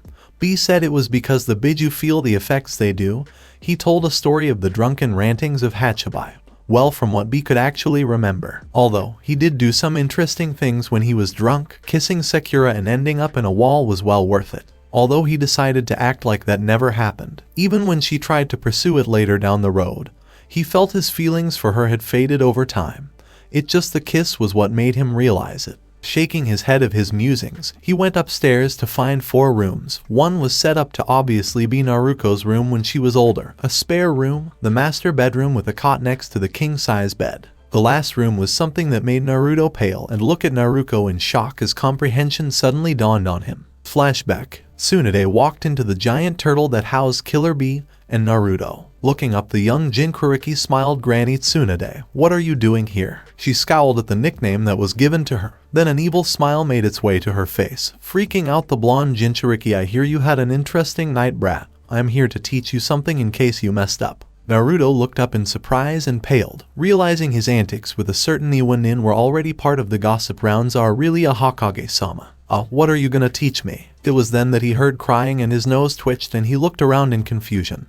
He sniffed the air and found it was coming from Tsunade's direction. Frowning, he said, no offense, Granny, but you smell really bad. Who's that with the crying baby? The woman looked like was about to stomp over and beat him into the ground. Then a moment later it was gone.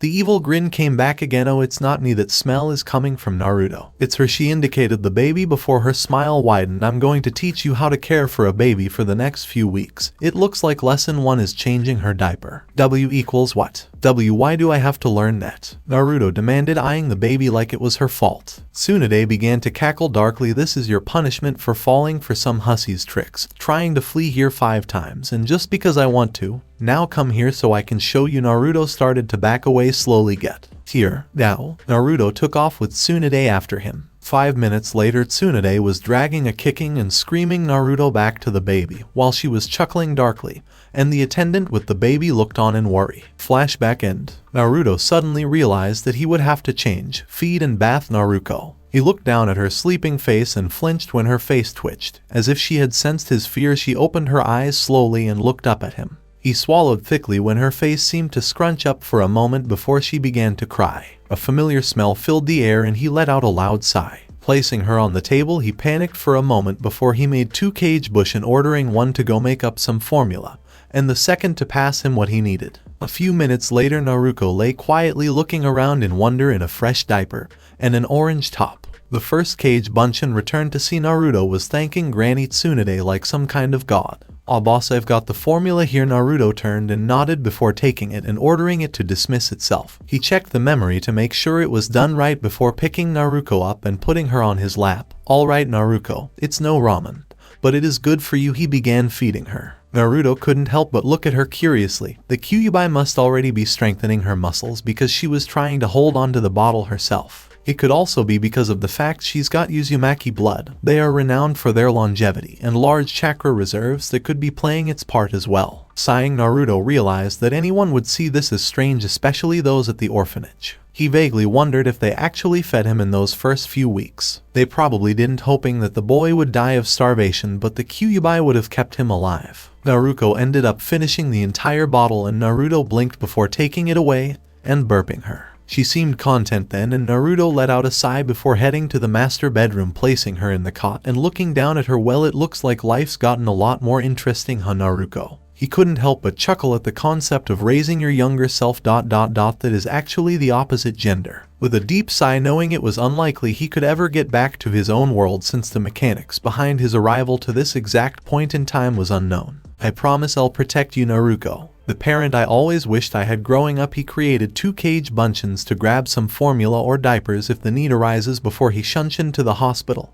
He still had to see how his mother was doing. Naruto walked up to the hospital and narrowed his eyes. He hated this place because it brought back so many bad memories. He sighed deeply as he walked through the doors. The first sounds he heard were gasps, and he sighed to himself as he made his way through the crowd to Sasuke's mother. "Mikoto, tell me about my cousin." The woman looked up and smiled, but her smile didn't reach her eyes. "If nothing else, she'll get better because she's stubborn. My husband just stopped by to talk about the meeting. I'm surprised Kushina didn't tell me about you earlier, because I was about to go see her. The sedation should have worn off by now." Naruto could tell from what she said that she didn't believe that his background was just a coincidence. So he was going to watch Kushina to see what people thought of it. Either his mother hadn't answered his questions or no one had done so yet. Following the woman, who was obviously careful, they made their way through the crowd until they reached a room with 2 Anbu guards. They both bowed to him and moved away. When Naruto looked confused, one of them said, "We served Yondaime-sama as his personal Anbu. Kushina put you both on her access list." Naruto nodded and wondered who these 2 Anbu were and why they hadn't helped him when he was younger if they were so loyal to his mother. Even though, if they were as loyal as he thought, they might have done Konso for not doing their job. He thought that everyone who was really loyal to his parents was killed when the masked man tore the Kyuubi out. Nodding to show that he understood, Naruto was the first one to walk into the room. "Naruto, Mikoto, how is everything?" someone shouted in a happy voice. When Naruto saw Mikoto's shocked face when she saw how her old friend greeted the stranger, he wanted to laugh. Naruto turned back to his mother and said, as was to be expected, "The council has approved my status as a shinobi in Konoha's ranks. I am now an elite jounin. My daughter is sleeping in your home, guarded by a few shadow clones. The fact I could enter it at all proves I must somehow be believed to be related to Minato. Enough about me. I may have lost my partner, but you lost both your husband and child." Mikoto was openly staring at him. It's clear that Fugaku left out some information or wanted to check on his heir instead. Poor Itachi. Luckily, she was watching him, because Kushina had a look of surprise on her face that only lasted a few seconds before it turned into a look of understanding.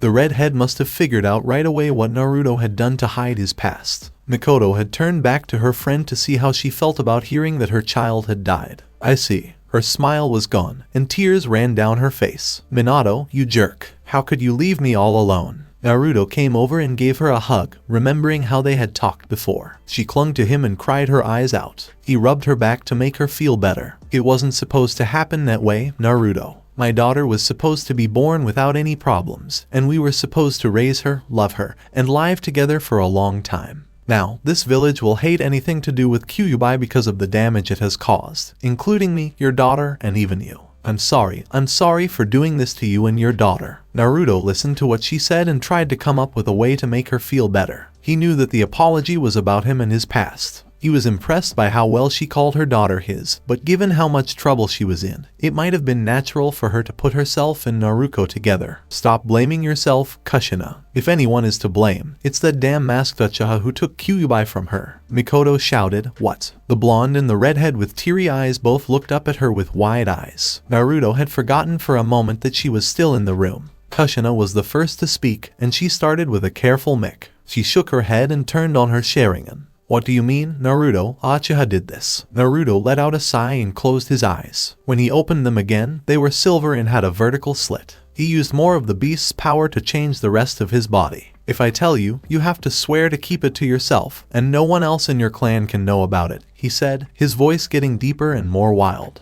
Mikoto took a deep breath and nodded calmly, but she meant it. Naruto was quiet and looking at her closely. When Kushina put her hand on his shoulder, he turned to her and sighed. Minato thought the man who did this was Madara Uchiha, but I don't think so. There's no doubt he's a Uchiha, and there's also no doubt he's not from Konoha. Maybe it was an advanced clone made from Madara's cells. From what I've heard, Orochimaru was caught trying to do something similar. Whoever it was skilled enough to beat Minato, control the Kyuubi with his sharing. Kushina asked her son, so you don't think it was Madara? Her old friend Minato had told her about similar events, but her husband was sure it was the real Madara, in a weaker form, but still him. Naruto gave his mother a serious look and said, yes, I am sure it wasn't the real Madara at any rate. She knew what he meant, that masked Uchiha had sent him here, but Naruto was sure it wasn't Madara. That meant something would happen in the future, which showed that this was true. I believe you. I've heard that Madara had a way to get back to the world of the living. Maybe this clone is that way. Naruto was surprised to hear this, especially since it was a closely guarded clan secret.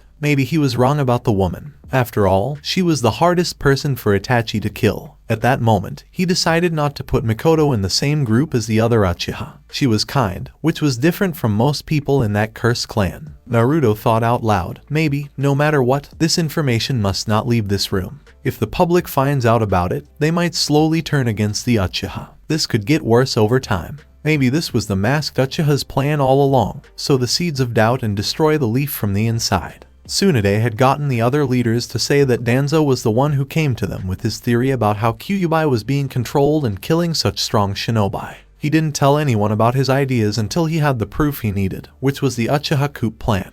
The three of them talked for a little while longer, mostly about what was going to happen next. Kushina begged Naruto to let her go, and he thought to himself, this is clearly a family thing. Mikoto seemed against it but had a lot on her mind. Naruto asked her if she wanted to stay with them, but she said no because she wanted to help as much as she could. After saying that, Naruto shunshined back to his home, having Mikoto tell them what their charge did. Kushina looked down lovingly at her sleeping daughter and smiled. Naruto stood next to her and didn't say anything. Thank you, Naruto. I'm glad you gave me this chance. Then Kushina moved a little on her feet, so Naruto picked her up and put her on the bed. Take it easy, Kushina. You don't have to do too much. The clones will take care of Naruto. Naruto began to step away, to leave the room when she stated quietly, don't go, Naruto. I don't want to be alone. He was about to state his clones and Naruto were there. However, from his past, he felt he shouldn't voice that thought. So he just gave her a soft smile, nodded, and laid down on the bed next to her. Can I find out more about you? Naruto replied with a soft laugh, Kushina, we have years for that. For now, rest. 3 hours later, when Naruto heard Naruto crying, he was surprised to find that it hadn't all been a dream, especially if the weight on his body was any indication. His mother was laying partially on top of him, cuddled into him. He was really stuck in the past, and the younger version of himself was a girl and his daughter, just as he had agreed. He had saved his mother and was now a higher rank than Genin because of it. When he opened his eyes, he saw his cage bunchins run out of the room. He carefully got out of bed so as not to wake up Kushina, then looked down into the cot to see Naruto had stopped crying when he had come into view and was watching him. With a sniff, not smelling anything, and a sigh, he stated, you're not going to make this easy, are you, Naruto? The first clone ran back into the room with about half of what Naruto had called the infant room. The clone took a deep breath and said, Boss, I've got everything. What do you need? He looked at the clone with interest and then said, you could have just sniffed her and seen that she didn't need to be changed. I think she just wants attention. The clone smiled sheepishly and was about to leave the room to return the things he had brought when Naruto started to cry and a familiar smell filled the air. Naruto's eyebrows twitched, and he looked down at the baby, who had stopped crying when the attention was back on her and was now looking up innocently. Why, you did that on purpose, didn't you, Naruto? Naruto asked, pointing an accusing finger at the newborn Jinchuriki. As he finished changing the girl's diaper, the second clone came running and got the formula boss. With a nod from Naruto, he stated, "Good work.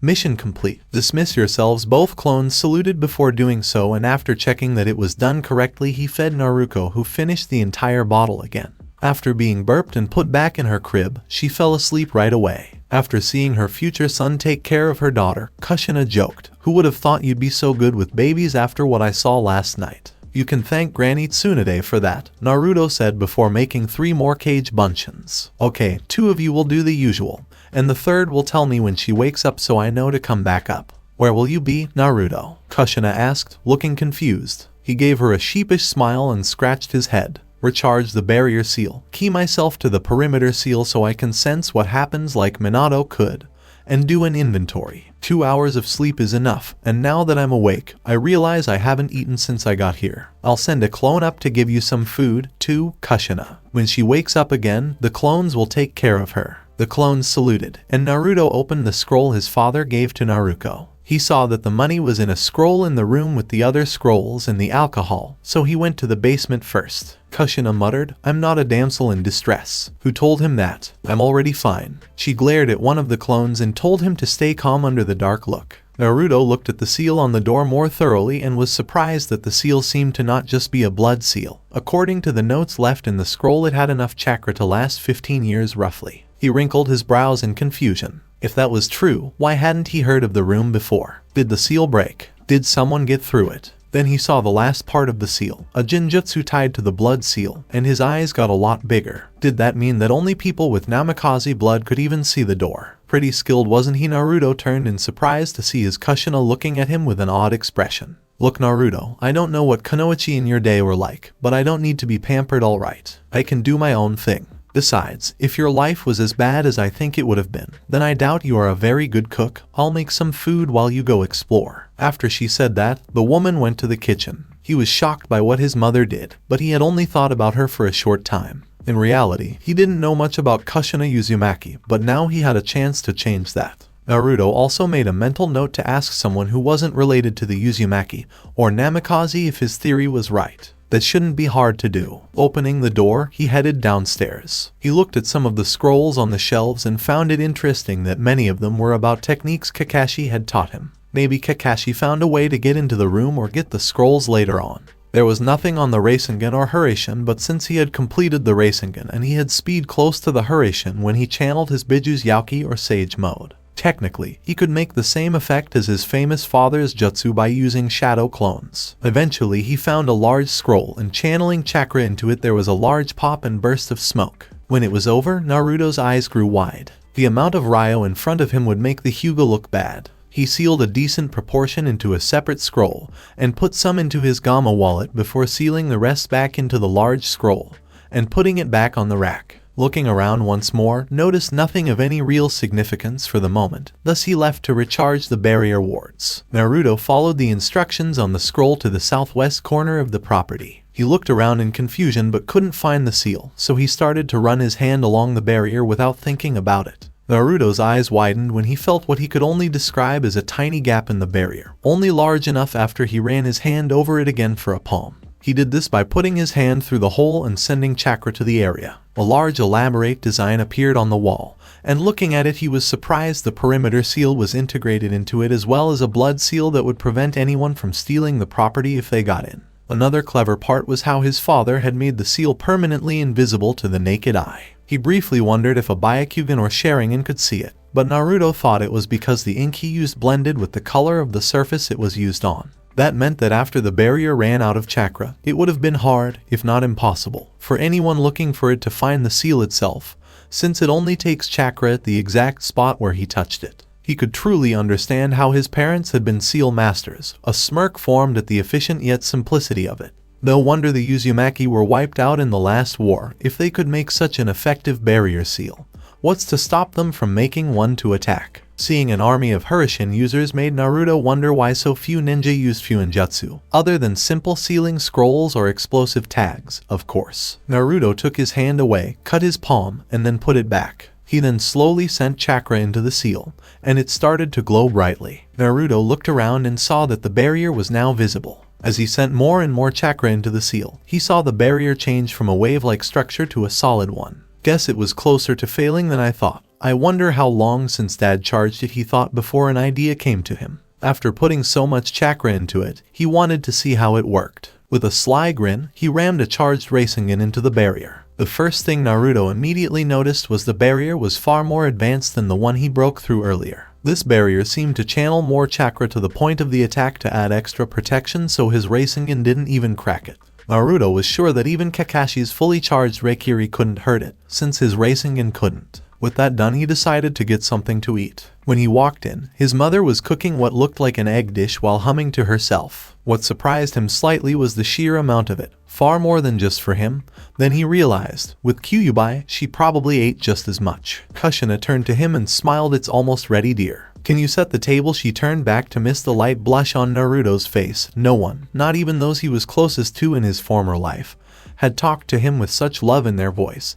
Tsunade always kept her gruff exterior. Jiraiya kept his cool, and Iruka was more like a brother, so only a woman who cared about him could hear the tone she used. Naruto smiled very brightly for a reason that was very different from the past. When Kushina put the omelet on his plate, he started eating it right away. The redhead didn't seem to mind, because she laughed. After a few bites, Naruto said loudly, "Kami, it's almost as good as ramen." This made Kushina laugh even harder, and when he was done, he remembered the cage Bunshin who told him Naruto was awake. "Damn, no wonder they thought I was a demon," he muttered before making Naruto some formula, completely missing the dark and sad look passing on Kushina's face. She heard him mumbling, so she stopped him from finishing. When he figured out what she wanted, he went to get Naruto and took her downstairs to meet her mother for the first time. Naruto made funny gurgling sounds as Kushina cooed over her daughter. Naruto smiled fondly at the scene, realizing just how lucky his younger counterpart's life would be. Even though he was red-faced, Kushina didn't think twice about taking off her kimono, which she had changed into at some point. He couldn't deny his mother was very beautiful, but seeing her in that light was just too much.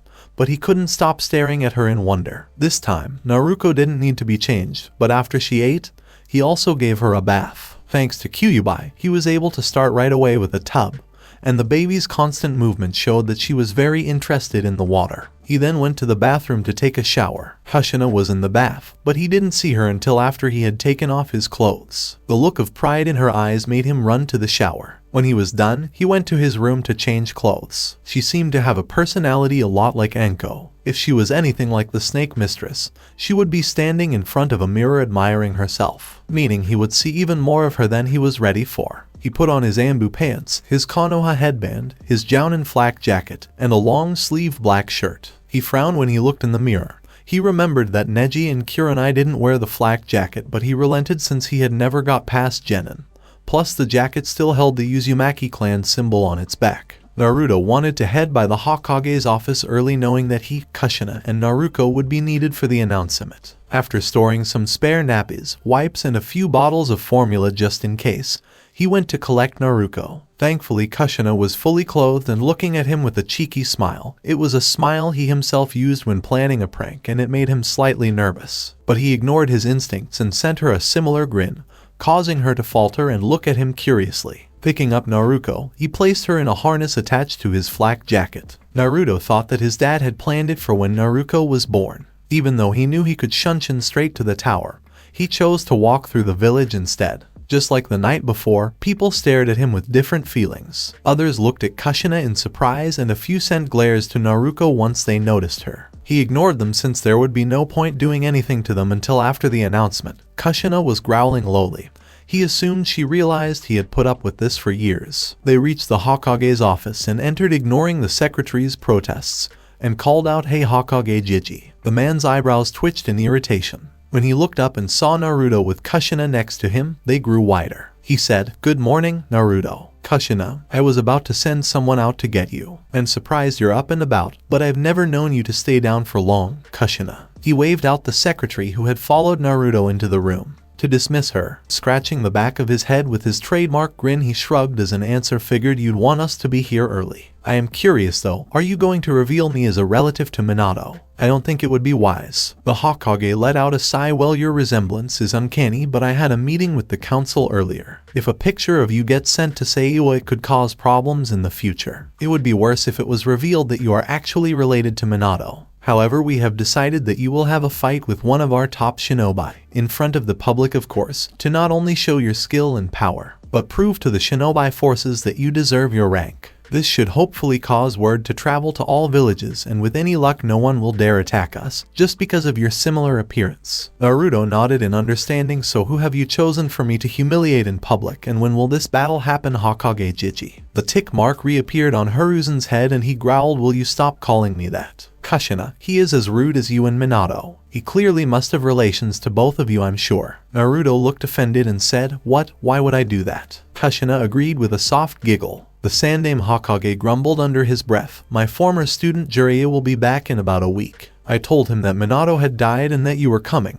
and he will test you personally. Naruto asked, so I have to fight Jiraiya, one of the Sannin and the one who taught Minato? The Hokage nodded, and Naruto smiled and laughed. This will be fun. What are the rules? The Hokage waved his hand dismissively. Hasn't been decided. An Anbu walked in, bowed, and said, Hokage-sama, the village has gathered and is waiting for you. The old Hokage stood up, put on his hat, and told the Anbu to go. Shall we? Walking onto the platform over the large gathered crowd, the council was already gathered around a podium. Naruto stood next to Tsume and Kushina, after she waved him over while the Sandaime took to the podium itself. Citizens of Konohagakure all talking ceased completely when their leader began to talk. Last night, a terrible event occurred. The Kyuubi attacked us and we lost our beloved Yondaime Hokage in the attack. Many people hung their heads when they heard that their former leader had died. As I'm sure most of you know by now, the beast was not killed, but it was sealed away at the cost of the Yondaime's life. Now, everyone was talking louder, so the standing Hokage had to raise his hand to ask for quiet,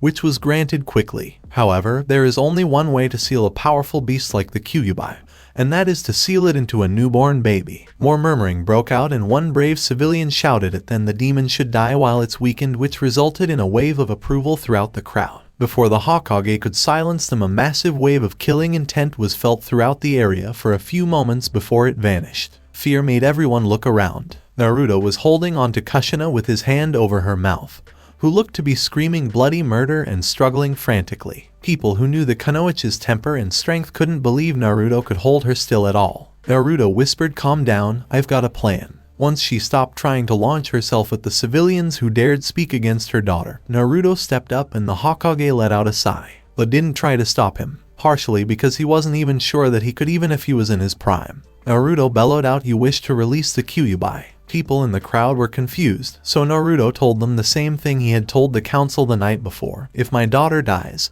the Kyuubi will be freed to finish what it started last night. She is the only thing stopping the Kyuubi from attacking you all. Why do you think Jinchuriki are made? Biju are immortal because they are made from the natural energy of the world. Then there was more talking, and a few minutes later a person said, then the demon should be sent far away from here. Another wave of approval. Naruto looked back to see his mother once again struggling, this time held by Chusa Akamichi and Shikaku's cage main. He gave her a small grin before answering, send her away so she might die, and then let the Kyuubi out anyway. So you want the Kyuubi to come back and finish what it started. Or maybe someone from another village takes her in, teaches her to hate this village, and then she could use the Kyuubi's power to help destroy it. No one had any reply to that statement, and angry mutters were heard all around before the Sandaime began talking again after glaring at Naruto for wording it the way it did. Despite how effective it seemed, Naruto here is of the Uzumaki clan that were famous for their Fuinjutsu.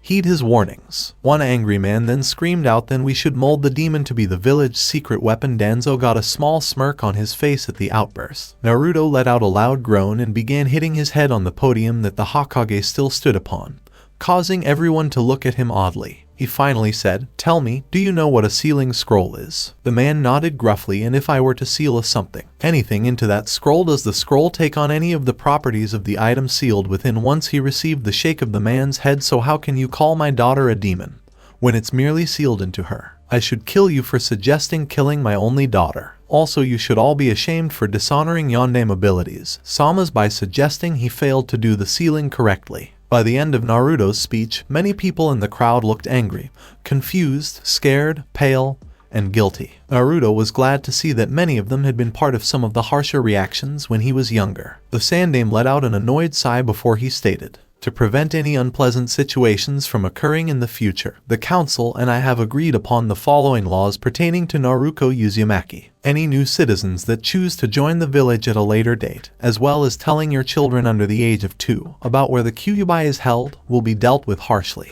Officially in the records it will be stated the Kyuubi was killed when your Yondaime Hokage used a self-sacrificing jutsu. This is what all new citizens and children will be taught. Be warned, any child that knows the truth will be interrogated and the ones responsible dealt with." Many people in the crowd, especially women and people who spoke up, turned pale. Some of them looked very angry at this turn of events. The second law says that the Uzumaki clan can't be turned away from any store. You can charge whatever you want, but you can't turn them away. Naruto smiled sadistically at the first man that yelled for his daughter's head. He passed Naruto over to Kushina, who blinked in confusion. The same angry man from before got back his rage and roared, "What? Why should we be forced to sell our hard-working goods to some dem?" He didn't get to finish as Naruto had appeared in front of him with a racing in charge. He slammed it into the gut, tearing through it but canceling it before the damage was too severe to heal. Naruto looked around at the crowd with a cold expression. "The next person who calls my daughter a demon within my earshot, and I warn you, I have very good hearing, will end up in hospital just like him. Repeat offenders won't like the result. I just explained my daughter is not the Kyuubi. If you insist on calling her that in my presence, I'll show you just how demonic someone can be. I am a shinobi after all." Then he smiled in a very sadistic way, with a hint of killing intent, and went back to his spot next to Kushina. She was looking at him with wide eyes. He thanked her with a kiss on her cheek that caused the mother to blush, and he took back Naruto. A 12-year-old girl with purple hair looked at the man on the ground, who was writhing and trying to keep his guts in.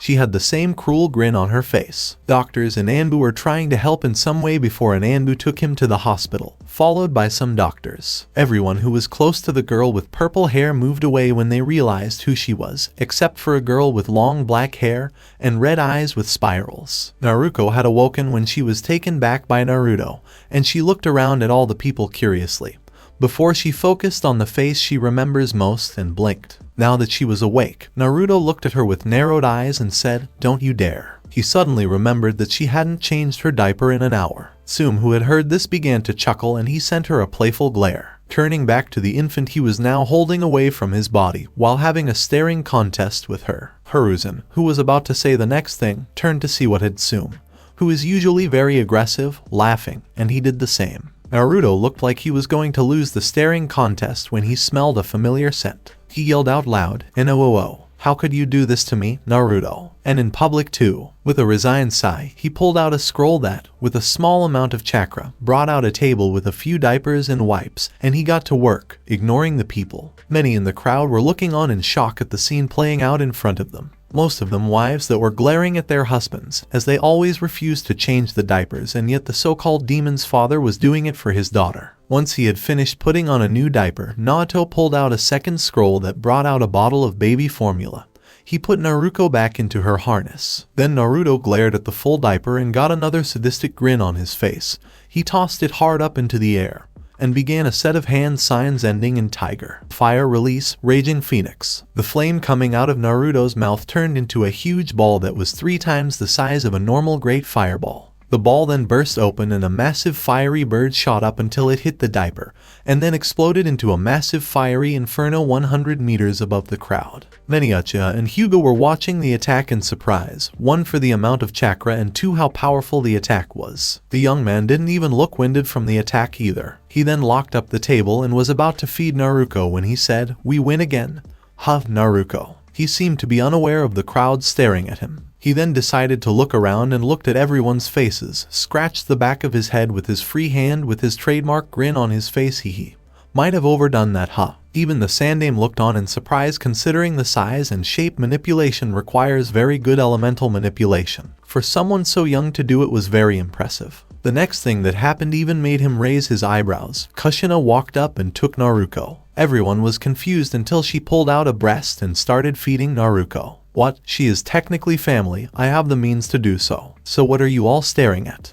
Yes, well, anyway. Maybe just a bit overkill, Naruto. Anyway, now for the final piece of news. The crowd was still staring at the strange Uzumaki group, wondering just how they could be so strange, yet act so normal at the same time. The council has decided, since there are now 3 living Uzumaki clan members in our village, to make them members of the council, with Naruto as the clan leader. Many people were scared that Naruto had just used such a powerful attack on a diaper, so they didn't get angry this time. Just what would he do to them? Even the bravest shinobi that were thinking of trying their luck at getting the girl, or disputing his right to join the council, were squashed when they saw the attack. Now for the last important piece of news. To prove that Naruto is worthy of being an elite jounin and the leader of his new clan, I have asked my former student Jiraiya to test him in public within a week. Once he arrives, a notice will be sent to anyone who wants to watch the fight. For now, I hope you will all make the new Uzumakis and the new clan feel at home in our village. Then he got down from the podium and said, Naruto, could you come to my office? He nodded, and he and Kushina followed the Hokage while Naruto was still nursing. He picked up Shikaku and said, that's bad, he did that attack without even trying. How strong are you, Uzumaki? Once in the Hokage's office, he sat down and Naruto had decided she had enough, so Naruto could finally look at Kushina again.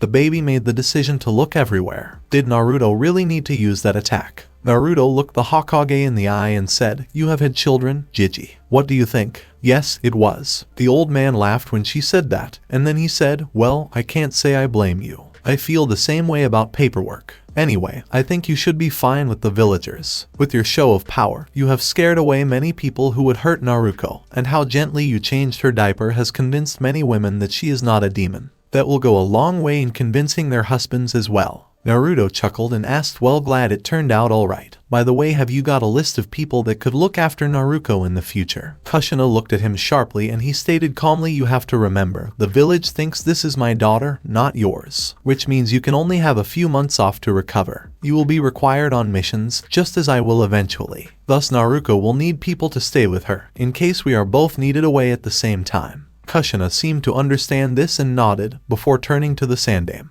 With a sigh, the old man nodded and said, there are a few, but unfortunately there aren't enough who could look at Naruto at least neutrally so soon after the attack. He then handed Naruto a list and said, these are their bios and brief backgrounds. Naruto took the list and started flipping through it. An Aburame. I'm guessing it's because of the bugs, Hiruzen said before putting that one on the desk. Rin and Yuzuka makes sense with their similar abilities to us, could help Naruto out as she grows in maintaining control when she uses its Yauki, although I'm sure myself and Kushina here can do so. Another nod before Hiruzen added, also Tsume has given birth to a son recently, so Naruto would have someone to play with. Rin also happens to be a former student of Minato's. She came in this morning asking for basically a suicide mission. I think she's devastated by the loss of her father and mentor in Minato's deaths last night. From what she said, Kakashi won't talk to her either.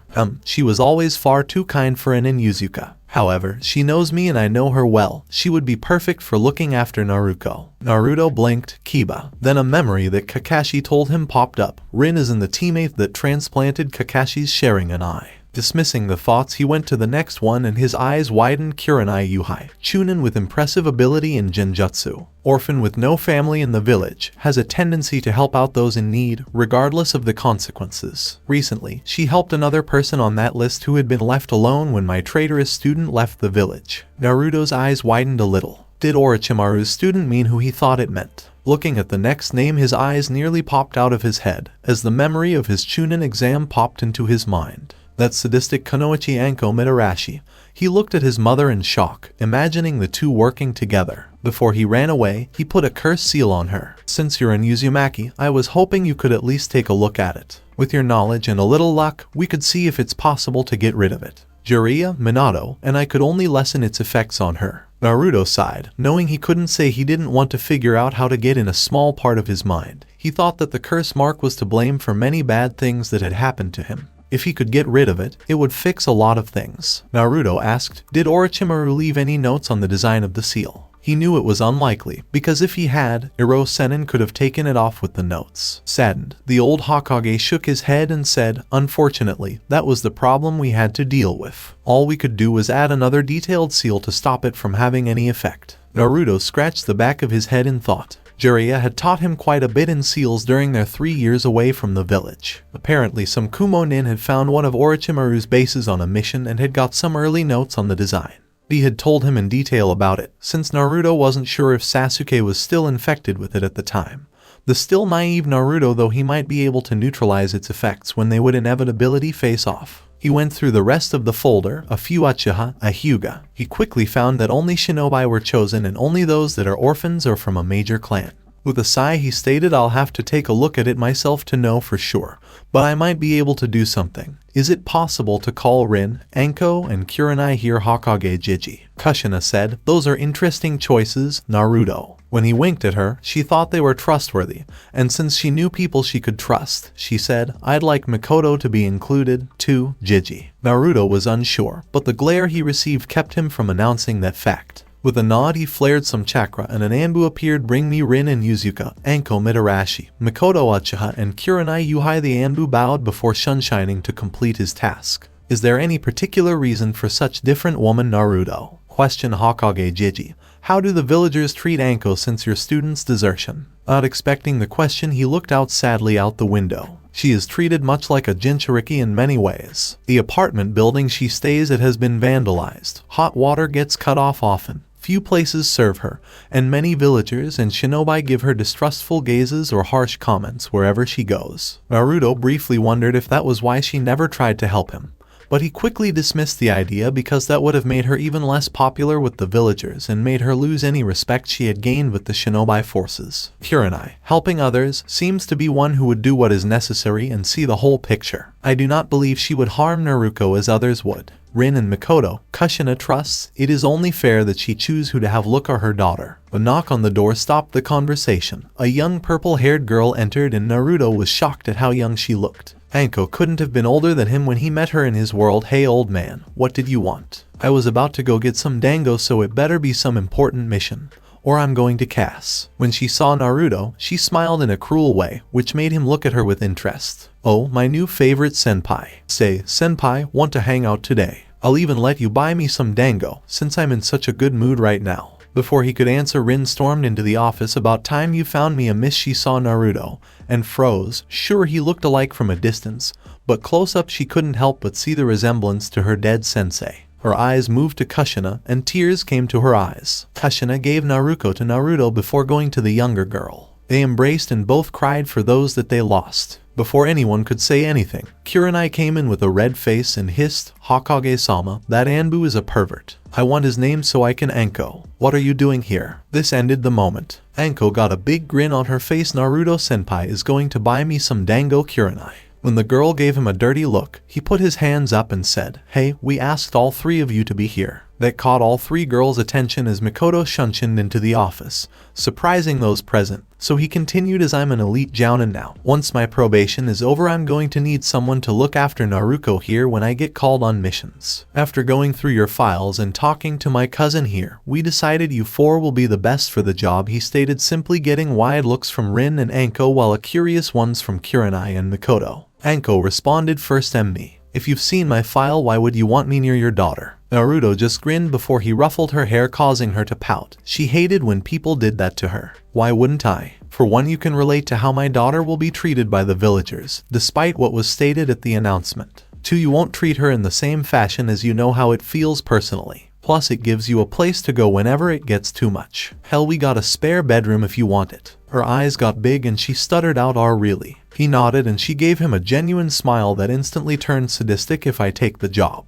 will I get dango?" He gave her a displeased look and said, "I'll think about it. Don't force those habits on Naruto. She'll love ramen, not dango." Anko's face fell when he said, "Ramen. Ramen is nothing like dango. How could you say that?" Kushina cut them off and said, "Naruto, pay attention. You can do this later." This made him narrow his eyes at her. "Blasphemy, insulting ramen," he said with a deep frown. Anko then saw Naruto looking at her with big, curious eyes. "I will not let you taint such a pure, innocent soul with such evil thoughts, senpai. You are a threat to." "Okay, Naruto, why did you pick us?" Kurenai asked, stopping them from talking and getting Naruto to pay attention to the task at hand. Scratching the back of his head and smiling sheepishly, he stated, "Well, I think you'd be a good role model for my daughter. She'll need one in her life since I can get a little dramatic, as you just saw." Kurenai nodded in understanding. Then I accept Naruto. He then turned to Rin, who was staring at him in shock. As for you, Rin, both Minato and Kushina here spoke highly of you. I have no doubt you are capable of the task. He cherished his students greatly, and I would be honored if you would watch out for my daughter, as she grows to become a great kunoichi one day. I don't understand. What could I offer? It was a statement, not a question, and he chuckled. Well, for one thing, you're from the Inuzuka clan. Your knowledge will be very useful when it's time to teach Naruto how to control Kyubai's rages, and Kushina wants you to help. Naruto had a friendly smile on his face, but it turned to horror when he saw Anko in front of him whispering to Naruto, "Don't worry, Naruto. I'll protect you from your dad's evil logic. Yes, I will." Kushina's laugh made everyone look at her strangely. "I like her," she said, pointing to Anko. Naruto's eyes went wide for a moment before he regained control. "No, stay back," before he jumped back to the corner of the room, eyeing Anko, who still had that sadistic grin on her face. He saw Rinbo and she stated, "If Kushina and Sensei trusted you, I would be honored to watch Naruto." Naruto turned to Mikoto, who shrugged. "I can already guess that Kushina convinced you I'm trustworthy. You can count on me, Naruto." With a sigh after watching the interactions of the four people in his office, Hiruzen stated, "All right, since that's done with, you all will be required for missions on occasion, but we'll try to limit them until Naruto's probation is over so you can get to know him and Naruto. So Anko, will you be moving in with them?" Naruto's eyes grew wide when he remembered he had promised that, and Anko's smile grew as she said, "Yes,